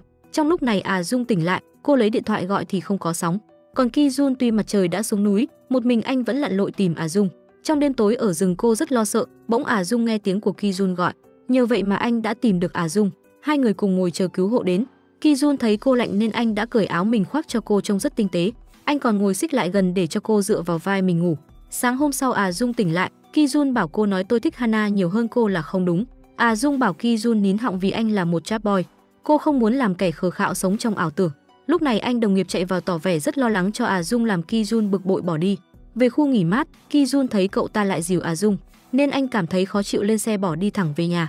Ki-jun vừa bật đèn lên thì thấy Hana và Sang-hee vỗ tay chúc mừng sinh nhật, nhưng không phải sinh nhật anh mà là sinh nhật Sang-hee. Cả ba người cùng nâng ly mừng sinh nhật, nhưng trong lòng Ki-jun lại rất buồn. Sau đó anh đưa Hana về, cô kêu anh chở mình đến nơi mà lâu rồi không đến. Lúc này Ki-jun bảo sau khi công việc ở đây kết thúc, em nên trở về Paris. Chúng ta không thể trở về như lúc đầu vì anh đã thích người khác rồi. Hana hỏi anh có phải người đó là Dung nhưng Ki-jun không trả lời cô. Hôm sau bố Dung đưa hình người xem mắt cho cô và thống nhất ngày mai sẽ đi xem mắt. Sáng hôm sau bố cô vào thông báo sẽ gặp mặt tại khách sạn VR. Thế là Dung đến gặp người giới thiệu, bỗng lúc này Ki-jun đi vào. Anh thấy cô đang ngồi với người đàn ông khác. Tuy khá bực nhưng anh lại tỏ vẻ không quan tâm đi thẳng đến gặp đối tác. Trong khi đó Sang-hee cũng chạy đến khách sạn VR khi nghe tin Dung đi xem mắt. Lúc này Dung vừa vào nhà vệ sinh đi ra thì Ki-jun nắm tay cô kéo đi. Hai người vừa vào thang máy thì Sang-hee cũng vừa đi ra. Xuống tầng thang máy mở ra, mọi người thấy Ki Jun đang nắm tay Dung rất chặt. Anh bảo mọi người chờ chuyến sau đi, còn Sang Hee vào nhà hàng. Anh tìm không thấy Dung đâu. Còn Ki Jun chở cô ra biển, anh tức giận mắng cô tại sao cứ lởn vởn trước mặt anh. Dung bảo tôi không hề cố ý, chỉ là bất cần thôi, anh đừng lo. Sau này tôi sẽ không xuất hiện trước mặt anh nữa. Rồi Dung bỏ đi, cô đang bực bội Ki Jun tại sao lại kéo mình ra tới đây thì bọn trẻ chơi banh trúng đầu cô. Thế là bao nhiêu uất ức khiến cô ngồi khóc thảm thương. Ki Jun đi tới hỏi cô có sao không. Dung nói trong nước mắt tôi thích anh, vì tôi thích anh nên tôi xin anh đừng thích người kia. Ki Jun bảo tôi cũng thích cô nhưng tôi không muốn làm tổn thương cô ấy 2 lần. Lúc này Dung nhận ra Ki Jun muốn chịu trách nhiệm với quá khứ nên cô thất vọng rời đi. Dung ngồi mà nước mắt cứ tuôn trào, còn Hana cô xem hình những kỷ niệm cũ. Cô nhớ lại lời Ki Jun nói đã thích Dung làm cô cảm thấy chán đời. Sáng hôm sau Dung đến khu nghỉ mát làm việc, còn Hana đến tìm quản lý Park. Cô muốn hỏi chuyện về Ki Jun nhưng quản lý khuyên Hana hãy nhìn Ki Jun ngày hôm nay, đừng nhìn Ki Jun của 3 năm trước. Sau đó Hana đi về, quản lý Park sợ Hana và Dung gặp nhau nên dắt Hana đi đường khác. Ai có mà dè người tính không bằng trời tính. Hai người vừa xuống sảnh thì gặp Dung ở đây nhưng chỉ chào nhau. Sau đó Ki Jun gặp Hana nói chuyện, anh cho cô biết Dung thích mình và anh cũng rất thích cô ấy nhưng Hana không thể chấp nhận việc đó. Thế là Ki Jun bảo anh sẽ chờ cho đến khi em từ bỏ. Hana chỉ biết nhìn Ki Jun khóc, còn Dung đang làm việc thì Sang Hee gọi rủ cô ra ngoài ăn trưa. Đến nơi Sang Hee lấy con gấu ra chào Dung. Một viên chức chính phủ Anh còn chọc cho Dung vui. Trong lúc này Hana đến gặp chủ tịch, cô đề nghị nhanh chóng làm đám cưới làm cho chủ tịch bất ngờ. Bà hỏi cô đã bàn qua với Ki Jun chưa, nhưng Hana bảo chúng cháu đều không có thời gian và chúng cháu đã chờ đợi 3 năm rồi. Sau đó Dung đang làm việc thì có người cần gặp. Cô rất bất ngờ khi thấy Hana tìm gặp mình. Lúc này Dung nhìn thấy chiếc nhẫn trên tay Hana. Cô cảm thấy rất buồn thì Hana bảo Ki Jun và mình sắp kết hôn. Bởi vì Ki Jun nói với tôi là cô thích ảnh nên tôi đến cho cô biết việc này. Dung ra về vô cùng tức giận, cô gọi cho Ki Jun hỏi tại sao anh lại nói ra. Làm tổn thương tôi chắc hai người vui lắm nhỉ? Ki Jun ngơ ngác không biết lý do. Dung về phòng rất khó chịu, rồi rủ mọi người cùng đi ăn. Vừa ra cửa thì Ki Jun kêu cô nhưng Dung bực bội bỏ đi. Vào nhà hàng Ki Jun ngồi bàn riêng ăn cơm, anh còn tuyên bố hôm nay mình đã bao hết quán. Tức cái lòng ngực Dung cầm nguyên chai rượu lên uống. Tàn cuộc Dung say mà cứ đòi uống nữa. Sau đó cô lang thang đi về một mình. Ki Jun liền chạy theo sau, cô bảo cho dù tôi có nói thích anh đi nữa, sao anh lại xem đó là trò đùa rồi đi nói với người khác. Cô đánh anh sao lại tuyệt tình như vậy thì vô tình làm rơi điện thoại mà không hay. Cô vội lên taxi về, Ki Jun nhặt điện thoại lên rồi lên xe đi đến nhà đợi cô. Vừa thấy Dung anh tới đưa điện thoại lại cho cô rồi cùng theo cô. Anh nói mình không phải người như cô nghĩ lúc này. Dung vội chạy đi còn Ki Jun gọi theo cười. Vô tình Sang Hee nhìn thấy tất cả. Sáng hôm sau Sang Hee ngồi xích đu, anh nhớ lại khoảng thời gian bên cạnh Dung và tự nhủ rằng lần này không thể được. Còn Dung nằm ở nhà nhớ lại lúc Ki Jun gọi tên mình. Bỗng cô hết hồn vì thấy hình Ki Jun trong điện thoại và còn lưu cả video, làm cho Dung cảm thấy rất thích cứ replay liên toại. Còn tại công ty thư ký vào báo bên chủ tịch Triệu gửi thư, họ bảo chủ tịch Triệu sẽ sớm trở lại Hàn Quốc. Lúc này Hana gọi Ki Jun bảo anh sẽ đến nhà em. Vừa tới nơi Ki Jun bảo Hana đừng gặp Dung, có gì cứ nói với anh, chúng ta hãy cho nhau thời gian. Nói xong anh liền rồi bỏ đi. Sáng hôm sau mọi người đang ăn sáng, ai cũng động viên Dung cố lên vì hôm nay có bộ trưởng tham gia nữa. Ki Jun cũng đi với khách ngồi bàn bên cạnh. Sau đó mọi người ra đón đoàn xe bộ trưởng đến. Còn Dung cô đang rất lo lắng, thấy vậy đồng nghiệp kêu cô ra ngoài cho bớt căng thẳng. Dung vừa tới thang máy thì bên trong lại là Ki Jun và quản lý Park. Thấy cô đi ra bên ngoài, Ki Jun bảo quản lý xem cô ấy cần gì thì giúp, rồi anh lên xe rời đi. Dung đang lang thang thì bỗng cô thấy chủ tịch Triệu. Thế là cô vội tìm chỗ núp rồi gọi cho Ki Jun báo chủ tịch Triệu đang ở khu nghỉ dưỡng. Ki Jun vội quay trở lại khu nghỉ dưỡng, anh thấy Dung lo lắng nên trấn an cô yên tâm. Tôi sẽ đi tìm và đưa chủ tịch đi chỗ khác. Lúc này Dung phải đi vào, Ki Jun gọi điện triệu tập hết mọi người tìm chủ tịch Triệu, nhưng không ai tìm thấy ông. Còn Dung đứng lên phát biểu trước hội nghị. Sau đó cô được phóng viên báo chí đến chụp hình. Ra về Dung đi cùng bộ trưởng, ông khen ngợi cô làm rất tốt. Bất ngờ Dung nhìn thấy chủ tịch Triệu đi tới. Cô không thể nào trốn đi đâu được nữa, đã vậy ngài chủ tịch với bộ trưởng lại biết nhau. Lúc này Dung núp đằng sau nhưng cũng bị ông nhận ra. Bộ trưởng tò mò hỏi hai người biết nhau à? Thế là chủ tịch Triệu bảo cô ấy chính là vợ giám đốc khách sạn Vơ. Bộ trưởng tỏ ra ngạc nhiên vì lần đầu tiên nghe giám đốc Ki Jun kết hôn. Rồi ông quay qua hỏi cô đã kết hôn chưa, phân vân mãi Dung khẳng định mình đã kết hôn. Ki Jun vừa tới, anh phủ nhận việc đã kết hôn của cô. Bộ trưởng lúc này cũng ngơ ngác không hiểu gì, còn chủ tịch Triệu khẳng định với ông rằng họ đã kết hôn. Tôi từng thấy họ rất hạnh phúc và xứng đôi. Sau đó Dung khuyên bộ trưởng nên đi ăn cơm vì cũng chưa rồi. Ông kêu cô cùng đi nhưng Dung từ chối. Ki Jun nhìn cô rất giận rồi bỏ đi. Sau đó ra ngoài Ki Jun tức giận yêu cầu từ nay về sau Dung không được nói dối về chuyện kết hôn nữa. Rồi anh lấy bản hợp đồng ra xé nát. Anh bảo cô bị điên hay sao mà dám nói dối mình đã kết hôn trước mặt bộ trưởng. Dung phân trần vì tôi sợ ông Triệu phát hiện, chỉ vì một lời nói dối mà khiến mọi chuyện rối tung lên. Từ bây giờ anh và em sẽ làm lại từ đầu, còn Jae-bum anh đang rất đau khổ. Khi thấy lời tạm biệt của Sojan trên internet rồi anh chạy đến báo cảnh sát là vợ mình đã mất tích. Còn Junko đang họp cùng đồng nghiệp về vấn đề đảo Jeju của Hàn Quốc. Đây là hòn đảo nằm trong 7 thắng cảnh thiên nhiên thế giới đang có khả năng sẽ bị rút khỏi danh sách. Nếu sau khi kiểm duyệt mà bị loại thì Bộ Văn hóa chúng ta cũng tiêu đời. Cho nên sẽ có một người trong nhóm chúng ta đi đảo Jeju. Bỗng Sojan gọi cho Jung nói mình đang ở đảo Jeju. Thế là Jung nói mình sẽ đến đảo Jeju. Nghe vậy mọi người vỗ tay hoan hô cô. Sau đó Jung đem hành lý đi thì gặp Ki Jun đứng đợi. Anh tò mò không biết Jung đi đâu và hứa sẽ đưa cô đi. Nhưng Jung không đồng ý. Cô lên taxi chạy đi về công ty. Ki Jun họp với chủ tịch về vấn đề đầu tư với chủ tịch Triệu và hợp đồng với đảo Jeju. Cùng dự án trung tâm Anh ngữ toàn cầu đang được xem xét. Sau đó thư ký đưa lịch trình của Jung, cô ấy đến đảo Jeju tuyên truyền về top 7 kỳ quan thế giới.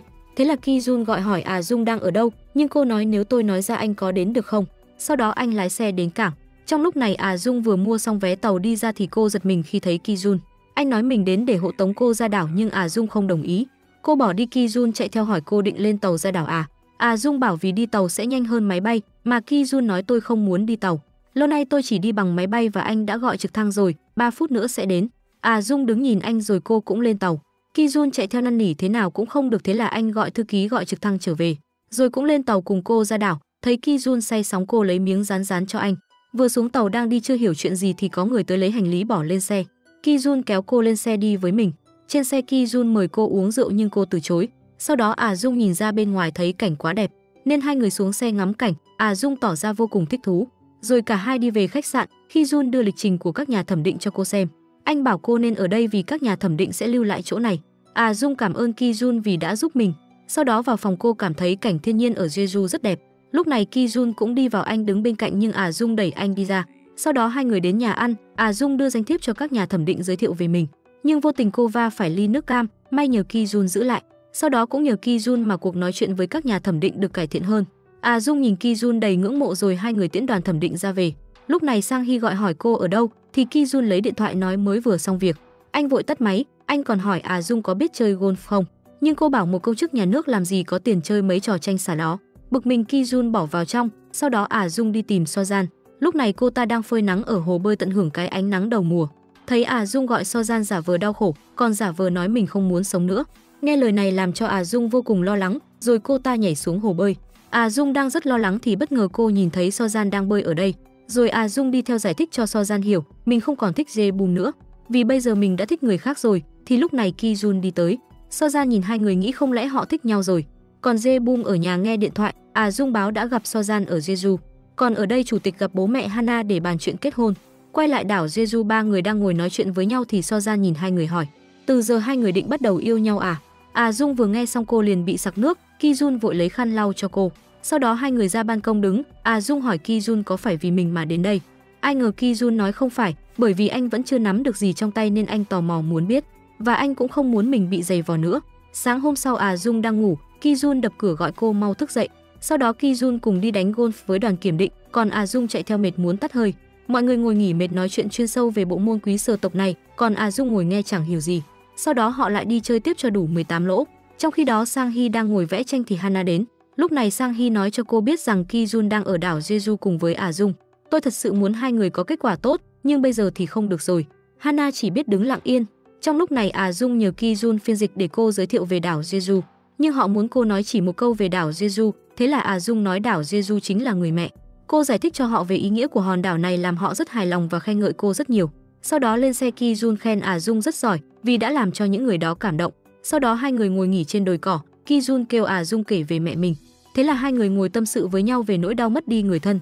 Jung về phòng ngả người trên sofa thì lúc này Ki Jun gọi bảo cô đi vào phòng trong xem thử. Cô vừa mở tủ ra thì thấy bộ váy rất xinh đẹp. Ki Jun kêu cô mau mặc vào rồi đi ra với anh. Thế là Jung đi đến nơi Ki Jun hẹn. Anh vừa búng tay thì đèn bật sáng. Ki Jun đến đẩy ghế cho cô ngồi rồi anh búng tay cho người đưa thức ăn vào. Sau đó hai người cùng nhau uống rượu trong không gian vô cùng yên tĩnh. Lúc này Jung xin lỗi Ki Jun vì lời nói dối của mình mà anh gặp nhiều rắc rối. Ki Jun đi tới hôn lên tóc cô. Anh bảo mình cũng cảm thấy xấu hổ vì công việc mà đã lợi dụng em. Rồi anh lau nước mắt cho Jung. Anh đề nghị hai chúng ta sẽ quên đi chuyện trước đây và bây giờ sẽ làm lại từ đầu. Jung gật đầu đồng ý. Lúc này Ki Jun vừa hôn cô thì Jung từ chối. Cô nói mình sợ nên mọi thứ cứ từ từ. Ki Jun bảo anh sẵn sàng chờ đợi để cho em có lại niềm tin. Rồi hai người nhìn nhau trìu mến. Nhưng có biết đâu rằng Hana đang đứng từ xa chứng kiến hết mọi thứ. Cô lặng lẽ rời đi trong đau khổ. Sau đó Ki Jun đưa Dung về phòng. Trong khi đó Sojang đang lang thang gần hồ bơi thì Jae Bum chạy đến. Anh van xin cô hãy tha lỗi cho mình, thì bất ngờ cô đẩy anh lọt thỏm xuống hồ bơi. Jae Bum còn giả vờ nằm trên nước bất động làm cho Sojang hết hồn la thất thanh. Thế là Jae Bum đứng lên nói cho cô biết về nỗi đau của mình. Khi không có cô bên cạnh làm cho Sojang vô cùng xúc động, rồi cô kêu anh tới cho mình kéo lên. Ai ngờ cô bị ngã nhào luôn xuống nước, cả hai giải quyết được hiểu lầm ôm nhau dưới hồ khóc nức nở. Còn ở đây Dung cùng Ki Jun đi ra xe. Anh mở cửa cho Dung vào xe, nhìn hai người rất hạnh phúc. Dung một góc nhìn theo, cuối cùng cả hai đi máy bay về lại thành phố. Ki Jun lái xe đưa Dung về nhà, cả hai hẹn ngày mai tan giờ làm sẽ gặp nhau. Sau đó Dung ở trong phòng đang rất vui thì Hana gọi hẹn gặp cô. Dung đi tới thấy Hana đang ngồi uống rượu. Lúc này Hana hỏi Dung cảm thấy thế nào. Tôi vì Ki Jun mà hủy bỏ hôn ước, còn cô vì một lời nói dối lại có thể kết hôn với anh ấy dù là giả. Rồi cô kể cho Dung nghe về chuyện vì sao trước đây hai người lại phải hủy hôn. Dung cảm thấy vô cùng đồng cảm với Hana. Cô rời đi mà tâm trạng rối bời. Trong khi đó Ki Jun cùng Chủ tịch Triệu đã có một cuộc thỏa thuận gần như là thành công. Ki Jun đứng lên xin lỗi Chủ tịch Triệu và anh thú nhận với ông rằng mình đã nói dối chuyện kết hôn. Nghe lời này làm cho Chủ tịch Triệu tức giận bỏ về. Bà Chủ tịch kêu anh vào chất vấn vì sao lại như vậy. Nếu đã nói dối thì phải nói dối tới cùng. Tại sao lại thú nhận trong lúc này? Nhưng Ki Jun xin lỗi Chủ tịch. Vì cháu đã hứa với cô ấy là cháu sẽ gánh trách nhiệm. Tức giận bà quyết định, nếu Chủ tịch Triệu không ký vào hợp đồng này thì cuộc họp lần tới cô sẽ không giao khách sạn lại cho cháu. Trong khi đó tại công ty Dung đang rất vui. Trưởng phòng rất phấn khởi vì Dung đã thuyết phục được hội thẩm định. Sau đó trưởng phòng lại giao cho cô việc quảng bá âm nhạc truyền thống Hàn Quốc. Rồi Dung đang đi về thì gặp Ki Jun đợi cô vào xe. Cô nói cho anh biết là mình vừa nhận nhiệm vụ mới. Ki Jun trách cô sao cứ ôm việc vào người rồi Dung hỏi mình đi đâu. Ki Jun nói Sang Hee muốn gặp anh. Lúc này mọi người trong quán vừa đem thức ăn ra thì hai người đi vào. Sang Hee tò mò không biết sao hai người lại đi cùng nhau. Ki Jun tỉnh rượu trả lời thì vợ phải đi theo chồng chứ. Rồi cả hai tình cảm đút nhau ăn trước mặt Sang Hee. Sang Hee chỉ ngồi nhìn cảnh bị mớm cơm chóa này cũng câm lặng. Bỗng lúc này Hana đi tới chứng kiến họ đang vui vẻ với nhau. Cô buồn bã bỏ đi. Sang Hee nhìn thấy Hana nên chạy ra. Anh khuyên Hana đã đến lúc hãy để Ki Jun rời đi. Cô không nói gì bỏ đi. Sau đó Sang Hee uống rượu, anh đá rơi bức tranh mình vẽ Dung. Rồi đau khổ nghĩ hãy nhìn anh một lần, chỉ một lần thôi là đủ rồi. Hôm sau ở công ty Dung họp bàn về lịch biểu diễn. Sau đó mọi người bắt tay vào treo băng rôn quảng cáo nhạc truyền thống dân tộc. Còn Dung đi khảo sát lại mọi thứ trước khi chương trình bắt đầu.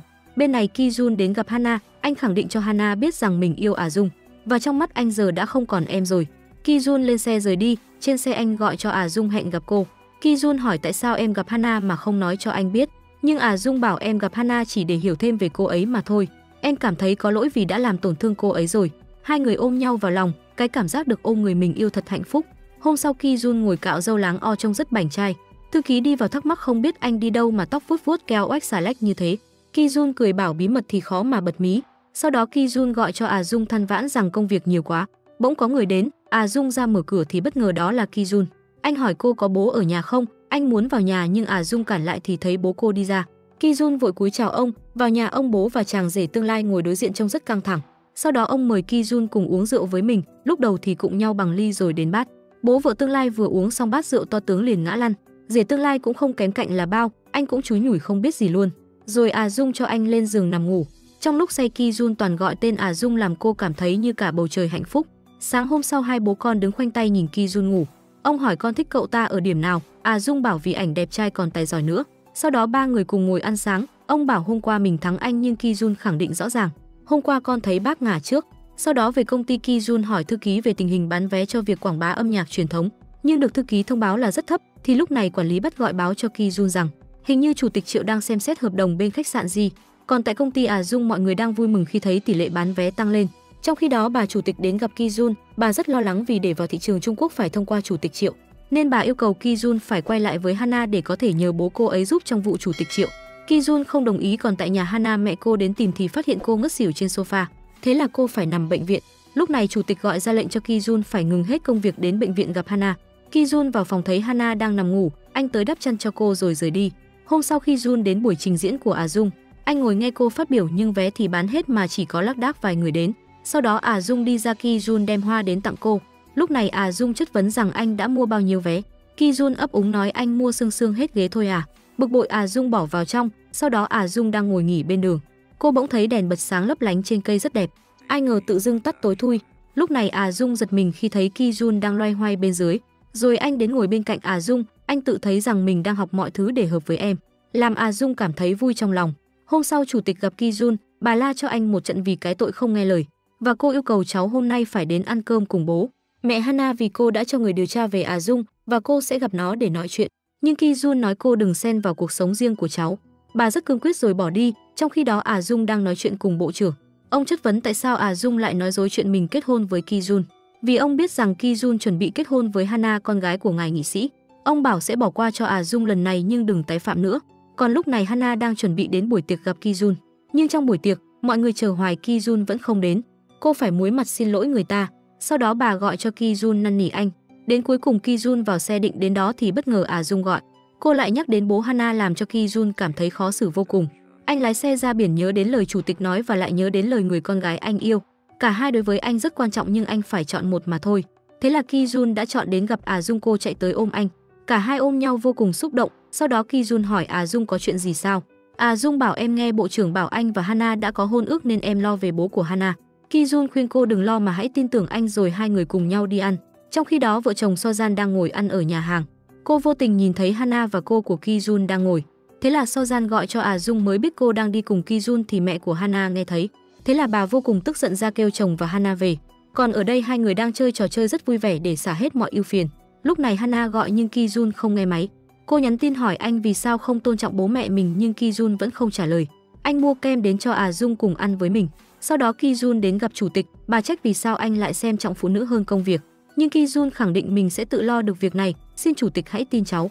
Còn Dung đang ở Bộ Văn hóa, cô gọi cho Ki Jun nói em đang chuẩn bị làm chương trình giao lưu văn hóa Hàn Trung, nên em nhớ đến chủ tịch Triệu, kế hoạch đầu tư của anh vẫn tốt chứ? Ki Jun đã không nói cho cô biết. Trong lúc này Ki Jun đang trên đường đến gặp chủ tịch Triệu, vừa đi vào anh lại gặp bố Hana đi ra. Anh cúi chào ông, sau đó Ki Jun vào gặp ông Triệu. Ông ta không hài lòng khi Ki Jun dám đem hôn nhân ra đùa giỡn. Ki Jun liền giải thích cho ông hiểu rằng tuy kết hôn là giả, nhưng tình yêu chúng tôi dành cho nhau là thật, và tôi đã chấp nhận từ bỏ tất cả kế hoạch của mình vì tình yêu tôi dành cho cô ấy. Nghe những lời đầy trách nhiệm của Ki Jun, ông hứa sẽ xem lại kế hoạch của anh. Còn tại công ty Dung đang làm việc thì có điện thoại đến, báo là sẽ đặt phòng ở khách sạn Vơ cho ngày hội văn hóa Hàn Trung. Ai cũng nghĩ giám đốc Jun thật là may mắn vì người tham dự lễ hội rất đông, đã vượt quá 15.000 người. Lúc này anh đồng nghiệp gọi trưởng phòng ra nói chuyện. Anh ta bảo có chuyện rất kỳ lạ, có thể giám đốc Jun đã mua chuộc Dung. Thế là anh ta bị la một trận. Sáng hôm sau Ki Jun đang làm việc thì Dung gọi. Cô bảo anh đích thân đem tài liệu giao lưu văn hóa Hàn Trung cho mình. Đến nơi Ki Jun kêu thư ký quay về, thế là anh đem tài liệu đến cho cô làm. Mọi người ai cũng trố mắt nhìn. Sau đó hai người cùng nhau ngồi ăn trưa vui vẻ thì bất ngờ cô thấy đồng nghiệp đi tới. Cô giả bộ nói về công việc rồi bỏ chạy vào trong làm. Ki Jun ngơ ngác nhìn hai anh đồng nghiệp của cô. Sau đó Dung tan làm thì thấy Ki Jun đứng đợi cô. Anh nói hôm nay anh muốn được ở gần em. Thế là trên xe Dung gọi cho bố nói hôm nay mình không về. Anh chở cô đến phòng tắm hơi, hai người vừa định đi đến phòng đá lạnh thì gặp bố cô. Ông đang nằm đắp mặt với cô người yêu. Vậy là hai bố con tình cờ gặp nhau đầy bất ngờ. Sau đó Ki Jun và bố cô cùng tham gia chơi trò chơi uống nước có ga. Cuối cùng Ki Jun và bố cô vào chung kết. Vậy là bố vợ và chàng rể tương lai thi đấu, nhưng đang thi nửa chừng Ki Jun bỏ cuộc chạy đi. Hôm sau Ki Jun đến gặp chủ tịch Triệu, anh đưa bản kế hoạch đã chỉnh sửa cho ông Triệu xem. Sau đó Ki Jun đến gặp bố Hana, anh xin lỗi ông về chuyện lần trước và giải thích cho ông rằng chuyện hợp đồng với chủ tịch Triệu phải dựa vào năng lực của cháu. Còn chuyện của cháu và Hana đã kết thúc từ 3 năm trước rồi, nhưng ông khẳng định sẽ có một ngày anh sẽ gọi tôi là bố vợ. Ki Jun liền châm ngôn triết lý nho nhãn, một nhành cây đã khô sao có thể sống lại được chứ. Trong khi đó bà chủ tịch đang bị cổ đông làm khó vì chuyện hợp đồng với chủ tịch Triệu. Họ vừa rời đi thì Dung lên ra về thì gặp Ki Jun đi vào. Bà khó chịu trách Ki Jun đã gây ra phiền phức thì tự làm tự chịu. Sau đó Ki Jun ngồi chờ Dung, cô đến trách anh vì sao lại đến đây. Vì Dung sợ mọi người trong công ty thấy sẽ nghi ngờ cô thiên vị trong việc chọn khách sạn cho đoàn hội nghị tới. Sau đó Ki Jun cho cô biết là mình sẽ đi Trung Quốc nhưng không biết khi nào mới trở về. Rồi anh tạm biệt ra về. Sau đó Ki Jun chuẩn bị vào làm thủ tục đi Trung Quốc thì bất ngờ cô chạy tới tặng anh cây bút. Cả hai nắm tay quyến luyến không nỡ rời xa. Về nhà Dung ngồi xem bản đồ trên mạng, cô không nghĩ Trung Quốc lại xa Hàn Quốc đến như vậy. Sáng hôm sau Hana cùng mẹ ngồi xem tin tức nói về chuyện Ki Jun vì hợp đồng mà đã làm kết hôn giả. Hana biết là do bố làm nên cô xin mẹ được gặp ông. Tin tức về Ki Jun được in tràn lan trên khắp mặt báo chí, làm cho bà chủ tịch vô cùng tức giận, nhưng thư ký bảo đã báo cho giám đốc biết. Anh ấy kêu không cần lo, xong việc anh sẽ về. Trong khi đó Dung vừa đến công ty thì nghe mọi người đang bàn tán về giám đốc Ki Jun. Cô vội tới xem, thế là Dung hốt hoảng bắt taxi chạy đi. Trên xe cô không thể nào liên lạc được với Ki Jun. Dung đến khách sạn gặp quản lý Park nhưng cô ấy cũng không liên lạc được với Ki Jun. Quản lý Park hứa sẽ báo cho Dung nếu liên lạc được với anh. Bỗng lúc này Hana cũng đi tới, hai người ngồi quán cà phê nói chuyện. Cô đã từng nghĩ là người phụ nữ của anh ấy sẽ thế nào không? Phải hy sinh hết mọi thứ gì anh ấy. Tôi muốn cô hãy suy nghĩ cho kỹ cuối cùng nên làm thế nào mới tốt cho anh ấy. Dung ngồi trên taxi mà vô cùng đau khổ thì lúc này bà chủ tịch gọi hẹn gặp cô. Bà khuyên Dung hãy trả lại Ki Jun cho mình bởi vì nó gánh vác trên vai nhiệm vụ rất lớn. Dung chỉ biết cúi đầu xin lỗi bà, chỉ vì mình vô tình nói dối lại khiến sự việc trở nên ầm ĩ như vậy. Sau đó Dung ngồi nhớ lại lời bà chủ tịch và Hana, cô đau đớn khóc nức nở. Sáng hôm sau Dung gặp Jae-bum nhờ anh làm luật sư cho mình. Rồi cô đến công ty làm đơn xin từ chức và đặt trên bàn cho trưởng phòng lặng lẽ rời đi. Tại văn phòng Ki Jun mọi người lo lắng trả lời điện thoại liên tục. Lúc này quản lý bắt liên lạc được với Ki Jun và báo cho anh tình hình ở đây. Trong khi đó tại khách sạn phóng viên đang đợi rất đông. Lúc này Dung lo lắng đi vào thì quản lý bắt chạy tới hỏi sao cô lại đến đây. Bất ngờ Dung đứng ra nhận tất cả là do mình đã nói dối. Trong khi đó tại sân bay Ki Jun cũng vừa về tới. Mọi người chen chúc nhau hỏi anh về chuyện kết hôn giả. Còn Dung lúc này bị phóng viên ùa vào đặt ra nhiều câu hỏi làm cô lo sợ. Thế là quản lý bắt cho bảo vệ chặn họ lại đưa Dung rời đi. Trong lúc hỗn loạn cô đã làm rơi điện thoại và nó bị dẫm đạp lên. Còn Ki Jun trên đường trở về, anh rất lo lắng vì không liên lạc được với Dung. Sau đó bà chủ tịch gọi kêu Ki Jun không được đến khách sạn vì Dung đã nói ra hết sự thật rồi. Tức giận Ki Jun ra lệnh quay xe lại cho anh, còn lúc này Dung được quản lý bắt đưa ra ngoài, rồi đưa điện thoại lại cho cô vì lúc nãy nó bị rơi. Dung lặng lẽ ngồi trên xe nhớ lại thời gian hai đứa bên nhau. Trong khi đó Ki Jun lo lắng gọi cho cô không được, anh chạy đi tìm cô khắp nơi mà không thấy. Dung thấy anh gọi nhưng cô tắt máy rồi lặng lẽ đi về. Lúc này Ki Jun cũng đi tới, anh hỏi em vẫn khỏe chứ? Dung trả lời trong nước mắt rằng mình rất khỏe. Thế là hai người ôm nhau khóc nức nở. Sáng hôm sau cô đi ra xin lỗi bố vì đã làm cho ông thất vọng rồi ông ôm cô an ủi. Đến Sonco đang tập thể dục thì nghe tin tức về Dung trên truyền hình, cô kêu Jae-bum ra xem tin tức, nhưng anh nói mình đã biết rồi vì Dung nhờ anh làm luật sư cho cô ấy. Còn tại công ty mọi người đang bàn tán về chuyện Dung thì cô đi vào xin lỗi mọi người. Trưởng phòng bảo cô ra ngoài nói chuyện với mình. Anh khuyên cô nên nói cho mình biết mọi chuyện, nhưng Dung từ chối bảo mình sẽ lặng lẽ rời khỏi đây. Tức giận trưởng phòng an than rằng muốn lặng lẽ rời khỏi đây cũng không được, vì bộ trưởng đã gọi cho tôi hẹn gặp cô. Thế là Dung gặp bộ trưởng. Ông hỏi cô có gì để nói với tôi không, nếu không thì tôi sẽ đưa cô qua hội đồng kỷ luật và có thể cô sẽ bị khai trừ ra khỏi ngành. Mặt khác, chủ tịch tức giận vì giá cổ phiếu của tập đoàn đang sụt giảm nghiêm trọng. Ki Jun khuyên cô yên tâm, chỉ cần việc hợp tác với chủ tịch Triệu thành công thì mọi việc sẽ được giải quyết. Còn Dung đang ôm đồ rời khỏi Bộ Văn hóa thì Sojan đi tới. Sojan tỏ ra lo lắng cho Dung vì nếu bị thôi việc thì gia đình cô sẽ gặp khó khăn. Nhưng Dung chỉ nói tôi biết rồi. Nói đến Ki Jun, anh tức giận yêu cầu nhân viên lập tức mở họp báo. Nhưng quản lý Park không đồng ý, cô chất vấn rằng mỗi câu nói của anh sẽ thay đổi ích lợi của cổ đông. Một ngày giá cổ phiếu của tập đoàn Vơ thay đổi mấy chục lần và hàng ngàn nhân viên dưới trướng của anh, nhưng bây giờ chỉ vì lợi ích cá nhân mà anh lại làm như vậy. Nếu bị hủy hoại một mình anh thì không sao, còn đằng này lại kéo theo cả một tập đoàn. Ki Jun cho rằng mình không thể để cô ấy bị tổn thương. Quản lý Park yêu cầu Ki Jun nếu không làm được thì nên từ chức. Lúc này Dung gặp Sang Hee trò chuyện, anh hát an ủi làm cho cô cười ngất thì Ki Jun gọi muốn gặp cô. Cô liền mang thùng đồ chạy tới gặp anh, cô nói trong thời gian đợi kỷ luật em phải nghỉ làm. Ki Jun cảm thấy có lỗi với Dung vô cùng rồi anh kêu cô đi với mình. Đến nơi đông người qua lại anh nắm tay cô đứng đó cố tình cho mọi người thấy. Dung không biết Ki Jun định làm gì, cô thấy xấu hổ vô cùng. Nhưng Ki Jun khuyên cô đừng lo, cứ đứng yên đó. Và rồi anh nắm tay cô đứng lên cao hét lên cho mọi người nghe rằng mình chính là Ki Jun và mình rất yêu cô gái này, đó là Dung, làm cho mọi người đi đường tập trung quay phim, chụp hình rất đông. Hana cũng ngồi xem video đang lan truyền trên mạng. Cô nước mắt giàn giụa khi xem những tuyên bố hùng hồn của Ki Jun. Sau đó phóng viên và báo chí cũng tập trung trước phòng để tìm Ki Jun phỏng vấn, nhưng thư ký không cho vào. Trong khi đó quản lý bắt đưa tờ báo cho Ki Jun xem. Cô khen sự tài giỏi của Ki Jun không chỉ tiết kiệm được họp báo, mà còn xoay chuyển hình tượng Ki Jun từng bị rơi xuống vực thẳm, lại không để Dung bị tổn thương. Cùng là phận con gái tôi hy vọng là anh hãy yêu cô ấy. Trong lúc này Dung đang làm nail cùng Sojan. Cô ta tỏ ra rất ngưỡng mộ Dung vì đã được Ki Jun đứng ra tuyên bố cho cả Đại Hàn biết rằng tôi yêu Dung. Sau đó Dung đang đứng thì Ki Jun đến nắm tay cô.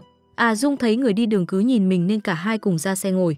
Trong xe Dung than phiền rằng mình muốn như mọi người được hẹn hò uống trà, đi xem phim với nhau. Ki Jun đề nghị ngày mai Dung phải theo lịch trình của mình. Sáng hôm sau Dung đang lang thang thì Ki Jun gọi cô hết hồn khi thấy anh trùng kín mít. Rồi anh kéo cô đi tập thể dục lên núi. Cả hai đang ngồi uống nước thì mấy bà cô tới nhận ra hai người. Họ vỗ tay ngưỡng mộ tình yêu của hai người.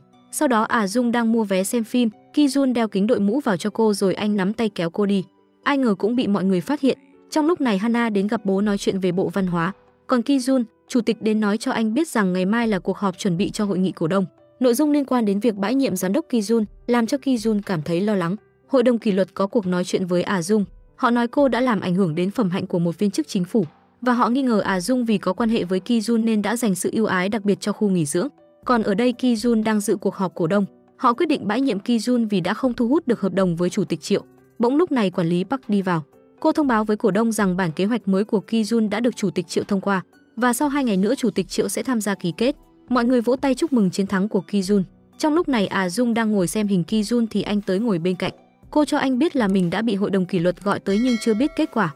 Còn anh cho cô biết là chủ tịch Triệu đã đồng ý hợp tác. Dung nghe vậy rất vui. Nhưng Ki Jun thấy buồn, em vì anh mà có thể bị khai trừ rồi. Anh nắm tay cô đi. Ki Jun vào nhà quỳ gối xin lỗi bố Dung vì anh đã làm cho Dung chịu ấm ức. Nhưng ông nói với anh rằng mục đích cuộc đời là tình yêu. Nếu cuộc đời không có tình yêu thì sẽ không có gì cả. Hai đứa phải cho bố thấy được điều đó. Dù ai hy sinh vì tình yêu cũng đều đáng quý cả. Rồi ông bảo Ki Jun đi chuẩn bị đồ nhậu. Lúc sau Ki Jun say rượu đi ỏng ẹo, Dung phải chạy theo. Thư ký chạy đến nhưng Ki Jun ra lệnh cho cậu ta vào xe. Rồi Ki Jun đề nghị Dung hãy là người phụ nữ của mình. Sau đó anh còn kêu la inh ỏi Dung là người của mình. Cuối cùng cũng cho anh vào được xe về. Hôm sau diễn ra buổi lễ ký kết hợp đồng giữa tập đoàn Vơ và chủ tịch Triệu. Bà chủ tịch vui mừng tuyên bố công ty Go Trung Quốc đã liên kết với tập đoàn VR và cùng hướng tới mạng lưới lớn nhất thế giới. Sau đó chủ tịch Triệu mời Ki Jun và Dung tối mai đến dự tiệc. Thế là Ki Jun gặp Dung cho cô biết là tối mai phải đi cùng anh đến buổi tiệc, vì bà Triệu rất muốn gặp cô. Hôm sau tại buổi tiệc mọi người cũng đi chúc mừng thì lúc này Ki Jun cùng Dung đi vào. Bà Triệu thấy Dung đến rất vui, bà ôm cô cảm ơn vì lần trước an ủi bà. Ki Jun lúc này cũng ra hiệu cho anh tới nói chuyện với bà. Bà trách anh, biết bố mẹ Hana cũng ở đây sao dắt Dung đến làm gì. Bỗng Ki Jun thấy có người tiếp chuyện với Dung. Anh hỏi mới biết đó là phóng viên của ngài nghị sĩ. Anh ta hỏi Dung rằng được làm lọ lem cô cảm thấy thế nào. Ki Jun nghe cảm thấy rất khó chịu bảo nhờ cô ấy mà tôi mới được làm hoàng tử. Bỗng ngài nghị sĩ đến dắt anh ta đi. Lúc này Dung có điện thoại nên cô ra nghe thì được thông báo hình thức kỷ luật dành cho cô là thôi việc. Ngay sau đó Ki Jun đi tới hỏi ai gọi cho em vậy nhưng Dung xin lỗi anh vội bỏ đi. Vô tình cô vấp phải sợi dây ngã xuống, bình trang trí cũng rơi xuống bể nát. Mọi người ai cũng hoảng hốt nhìn cô. Dung chỉ biết xin lỗi trong nước mắt rồi cô bỏ chân trần chạy đi. Ki Jun chạy theo hỏi cô đã xảy ra chuyện gì nhưng Dung đã không nói cho anh biết. Bỗng Ki Jun nhìn thấy đôi chân không mang giày của cô nên anh cõng cô đi. Ki Jun bảo đây là lần đầu tiên anh cõng em và anh có thể cõng em mỗi ngày. Vừa đến xe có cô gái chạy theo đưa giày cho Ki Jun. Thế là Ki Jun ngồi xuống mang giày cho cô làm cho Dung vô cùng xúc động. Lúc này Ki Jun bảo anh không muốn nhìn thấy em khóc và anh sẽ cố gắng làm cho em tươi cười mỗi ngày. Về đến nhà Dung cảm thấy rất mệt mỏi. Hôm sau Dung đến gặp Jae-bum. Cô bàn với Jae-bum về việc thu thập bằng chứng để chứng minh mình trong sạch. Vì em muốn bảo vệ danh dự của em và anh ấy. Trong khi đó Ki Jun đi gặp chủ tịch, bà ném tờ báo xuống bàn, hỏi cháu và Dung còn muốn gây chuyện đến khi nào nữa. Ki Jun cầm tờ báo lên xem, anh nhớ lại thái độ của Dung. Khi nghe điện thoại xong thế là Ki Jun về văn phòng. Anh yêu cầu thư ký lập tức liên hệ với bên dân sự của Bộ Văn hóa. Về nhà Ki Jun nắm tay Dung khuyên cô đừng lo dù có xảy ra chuyện gì, hai chúng ta sẽ cùng nhau giải quyết. Hôm sau Dung thu thập toàn bộ giấy tờ để chứng minh mình trong sạch. Còn Ki Jun cũng quyết bằng mọi cách sẽ lấy lại công bằng cho Dung. Sau đó Dung đi phát tài liệu cho mọi người xem. Trong khi đó Ki Jun cũng đang phát giấy biểu tình cho người đi đường. Bất ngờ Dung đi tới, cô cảm động nhìn Ki Jun vì mình mà đã hy sinh quá nhiều. Hai người vào quán uống nước, Ki Jun khẳng định anh sẽ làm cho em được phục chức trở lại. Em hãy tin vào năng lực của anh. Trong lúc này Hana đang ngồi uống rượu, mẹ cô đến thấy báo nói về Dung nên bà lấy ném đi. Hana ôm mẹ đau khổ, than với bà rằng dù con có làm gì đi nữa Ki Jun vẫn không quay lại với con. Bà liền khuyên con gái nên quay lại Paris. Hôm sau Dung đến gặp hội đồng kỷ luật để đưa ra bằng chứng về việc mình rất công bằng khi lựa chọn khu nghỉ dưỡng, không phải vì do có quan hệ yêu đương với giám đốc Ki Jun. Trong lúc này Ki Jun đang ở sảnh rất lo lắng cho cô. Sau đó Dung đi ra, Ki Jun lo lắng hỏi cô kết quả thế nào. Dung báo cho anh biết rằng mình đã được phục chức, quá vui mừng hai người ôm nhau tràn ngập hạnh phúc. Hôm sau Dung vội vàng đến Bộ Văn hóa làm việc. Cô tò mò không biết đang diễn ra hoạt động gì thì chú gấu đi tới kéo cô xuống. Bất ngờ mọi người chạy ra chúc mừng Dung được phục chức. Ki Jun đi tới đeo cho cô một vòng hoa to tướng, rồi mọi người vỗ tay cổ vũ hai người kết hôn. Lúc sau hai người cùng ngồi ăn kem, Ki Jun đề nghị đến chuyện kết hôn, nhưng Dung lảng tránh kiếm cớ phải đi làm nên chưa trả lời được. Trong khi đó Sang Hee đang làm việc ở phòng tranh thì Hana đi tới. Cô báo cho Sang Hee biết là mình sắp trở lại Paris rồi Hana đến gặp Dung. Cô nói cho Dung biết ngày mai mình trở lại Paris. Về nhà khi Jun nấu ăn đãi Dung hai người cảm thấy rất vui vẻ. Dung thấy tin nhắn của Hana, cô khuyên Ki Jun nên đi gặp Hana một lần. Còn Hana thì cô ấy đang ngồi xem lại những cầu hôn 3 năm trước. Ki Jun đi vào anh bảo trong khoảng thời gian được ở bên em, đó là kỷ niệm đẹp với anh. Nhưng sự thật hiện tại không thể thay đổi. Hana chỉ biết cảm ơn Ki Jun vì một quá khứ đã qua. Hôm sau Hana đang ở sân bay thì Sang Hee đi tới. Anh tặng quà cho Hana rồi hai người bắt tay tạm biệt nhau. Sang Hee đứng nhìn theo Hana đi mà cảm thấy nhẹ lòng. Quay lại với Dung, cô đang trang điểm cho bạn gái của bố. Ki Jun thì lo lựa đồ cho ông bố vợ tương lai. Sau đó hai người dẫn ông bà tới buổi tiệc đã chuẩn bị sẵn để tạo bất ngờ cho ngày bố Dung có thêm bạn đời. Mọi người cùng nhau chụp hình làm kỷ niệm. Hôm sau Dung đến gặp bà chủ tịch, bà đưa cho cô một tập hồ sơ yêu cầu cô phải học hỏi. Vì muốn trở thành vợ Ki Jun thì không phải chỉ biết cười vô tri là được. Bà còn yêu cầu cô học chơi golf, cưỡi ngựa và còn phải cùng Ki Jun đi công tác để giảm bớt công việc cho anh. Nhưng Dung nói dù sau này cháu có kết hôn với Ki Jun, cháu vẫn muốn làm công việc của mình.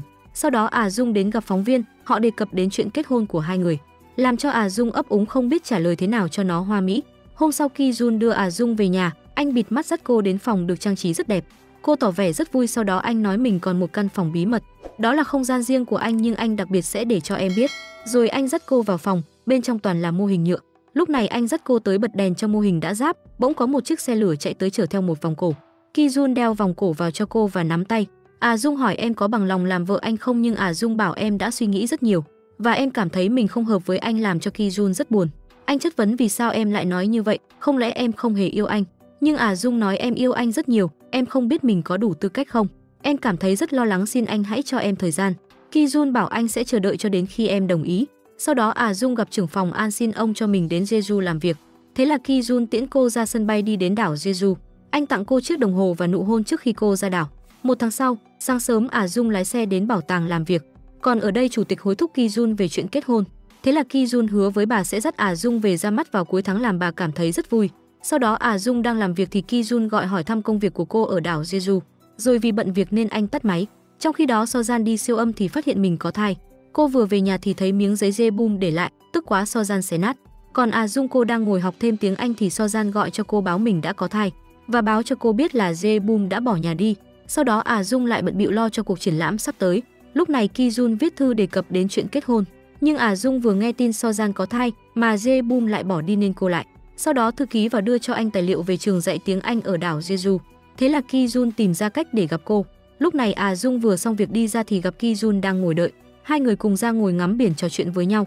Sau đó Ki Jun lại có điện thoại nên phải về. Trong lúc này Jebum đang hưởng thụ cuộc sống tự do. Anh ta cảm thấy rất thoải mái và hô vang tự do thì Ki Jun đi qua nhìn thấy. Anh nhớ đến những lời Dung nói, thế là cười bỏ đi. Trong khi đó thì Sojan gọi cho Dung nói là mình sẽ tới Jeju.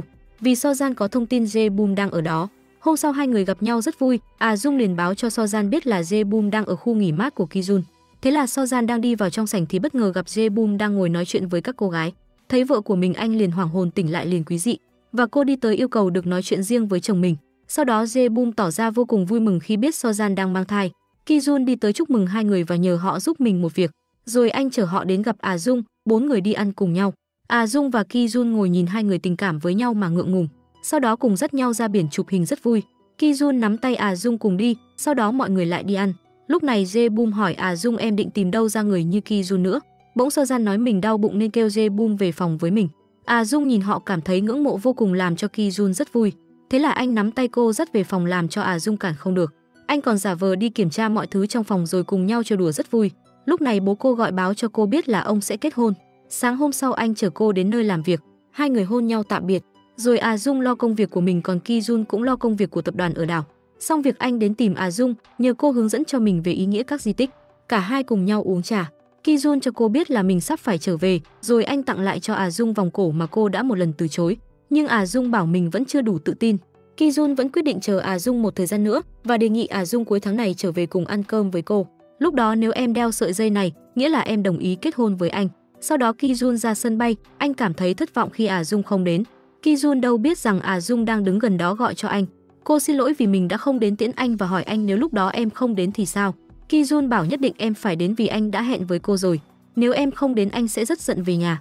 Dung ngồi nhìn vòng cổ nhớ lại lời Ki Jun nói. Cô cảm thấy rất buồn. Sáng hôm sau khâu triển lãm gặp sự cố. Dung rất lo lắng gọi điện khắp nơi. Cuối cùng cô ngồi khóc nức nở vì đã tìm có bảo vật. Trong lúc này Ki Jun đến gặp chủ tịch để đưa bà đến buổi hẹn. Anh và chủ tịch đang ngồi đợi cô rất lâu. Bỗng lúc này Dung gọi báo mình đã bị trễ chuyến bay làm cho Ki Jun vô cùng tức giận. Chủ tịch cũng tỏ ra không vui bỏ về. Sau đó anh về thu gom lại mọi thứ liên quan đến Dung kêu thư ký gửi đi trong ngày. Rồi anh gọi cho cô hẹn gặp tại sân bay để nghe cô giải thích. Thế là cô ngồi viết thư cho anh rồi cho vào hộp, còn vòng cổ Dung giữ lại đeo. Lúc này Ki Jun đang ở sân bay đợi cô. Dung chạy tới anh hỏi là do em không muốn tới hay em muốn tới mà đi không được. Dung nói xin lỗi anh rồi đưa hộp đựng vòng cổ cho Ki Jun và nói đây là câu trả lời của em. Sau đó về nhà cô lo lắng không biết anh đã xem chưa. Trong lúc này Ki Jun đang ngồi nhìn hộp trang sức thì cô anh gọi hỏi lý do sao Dung không đến.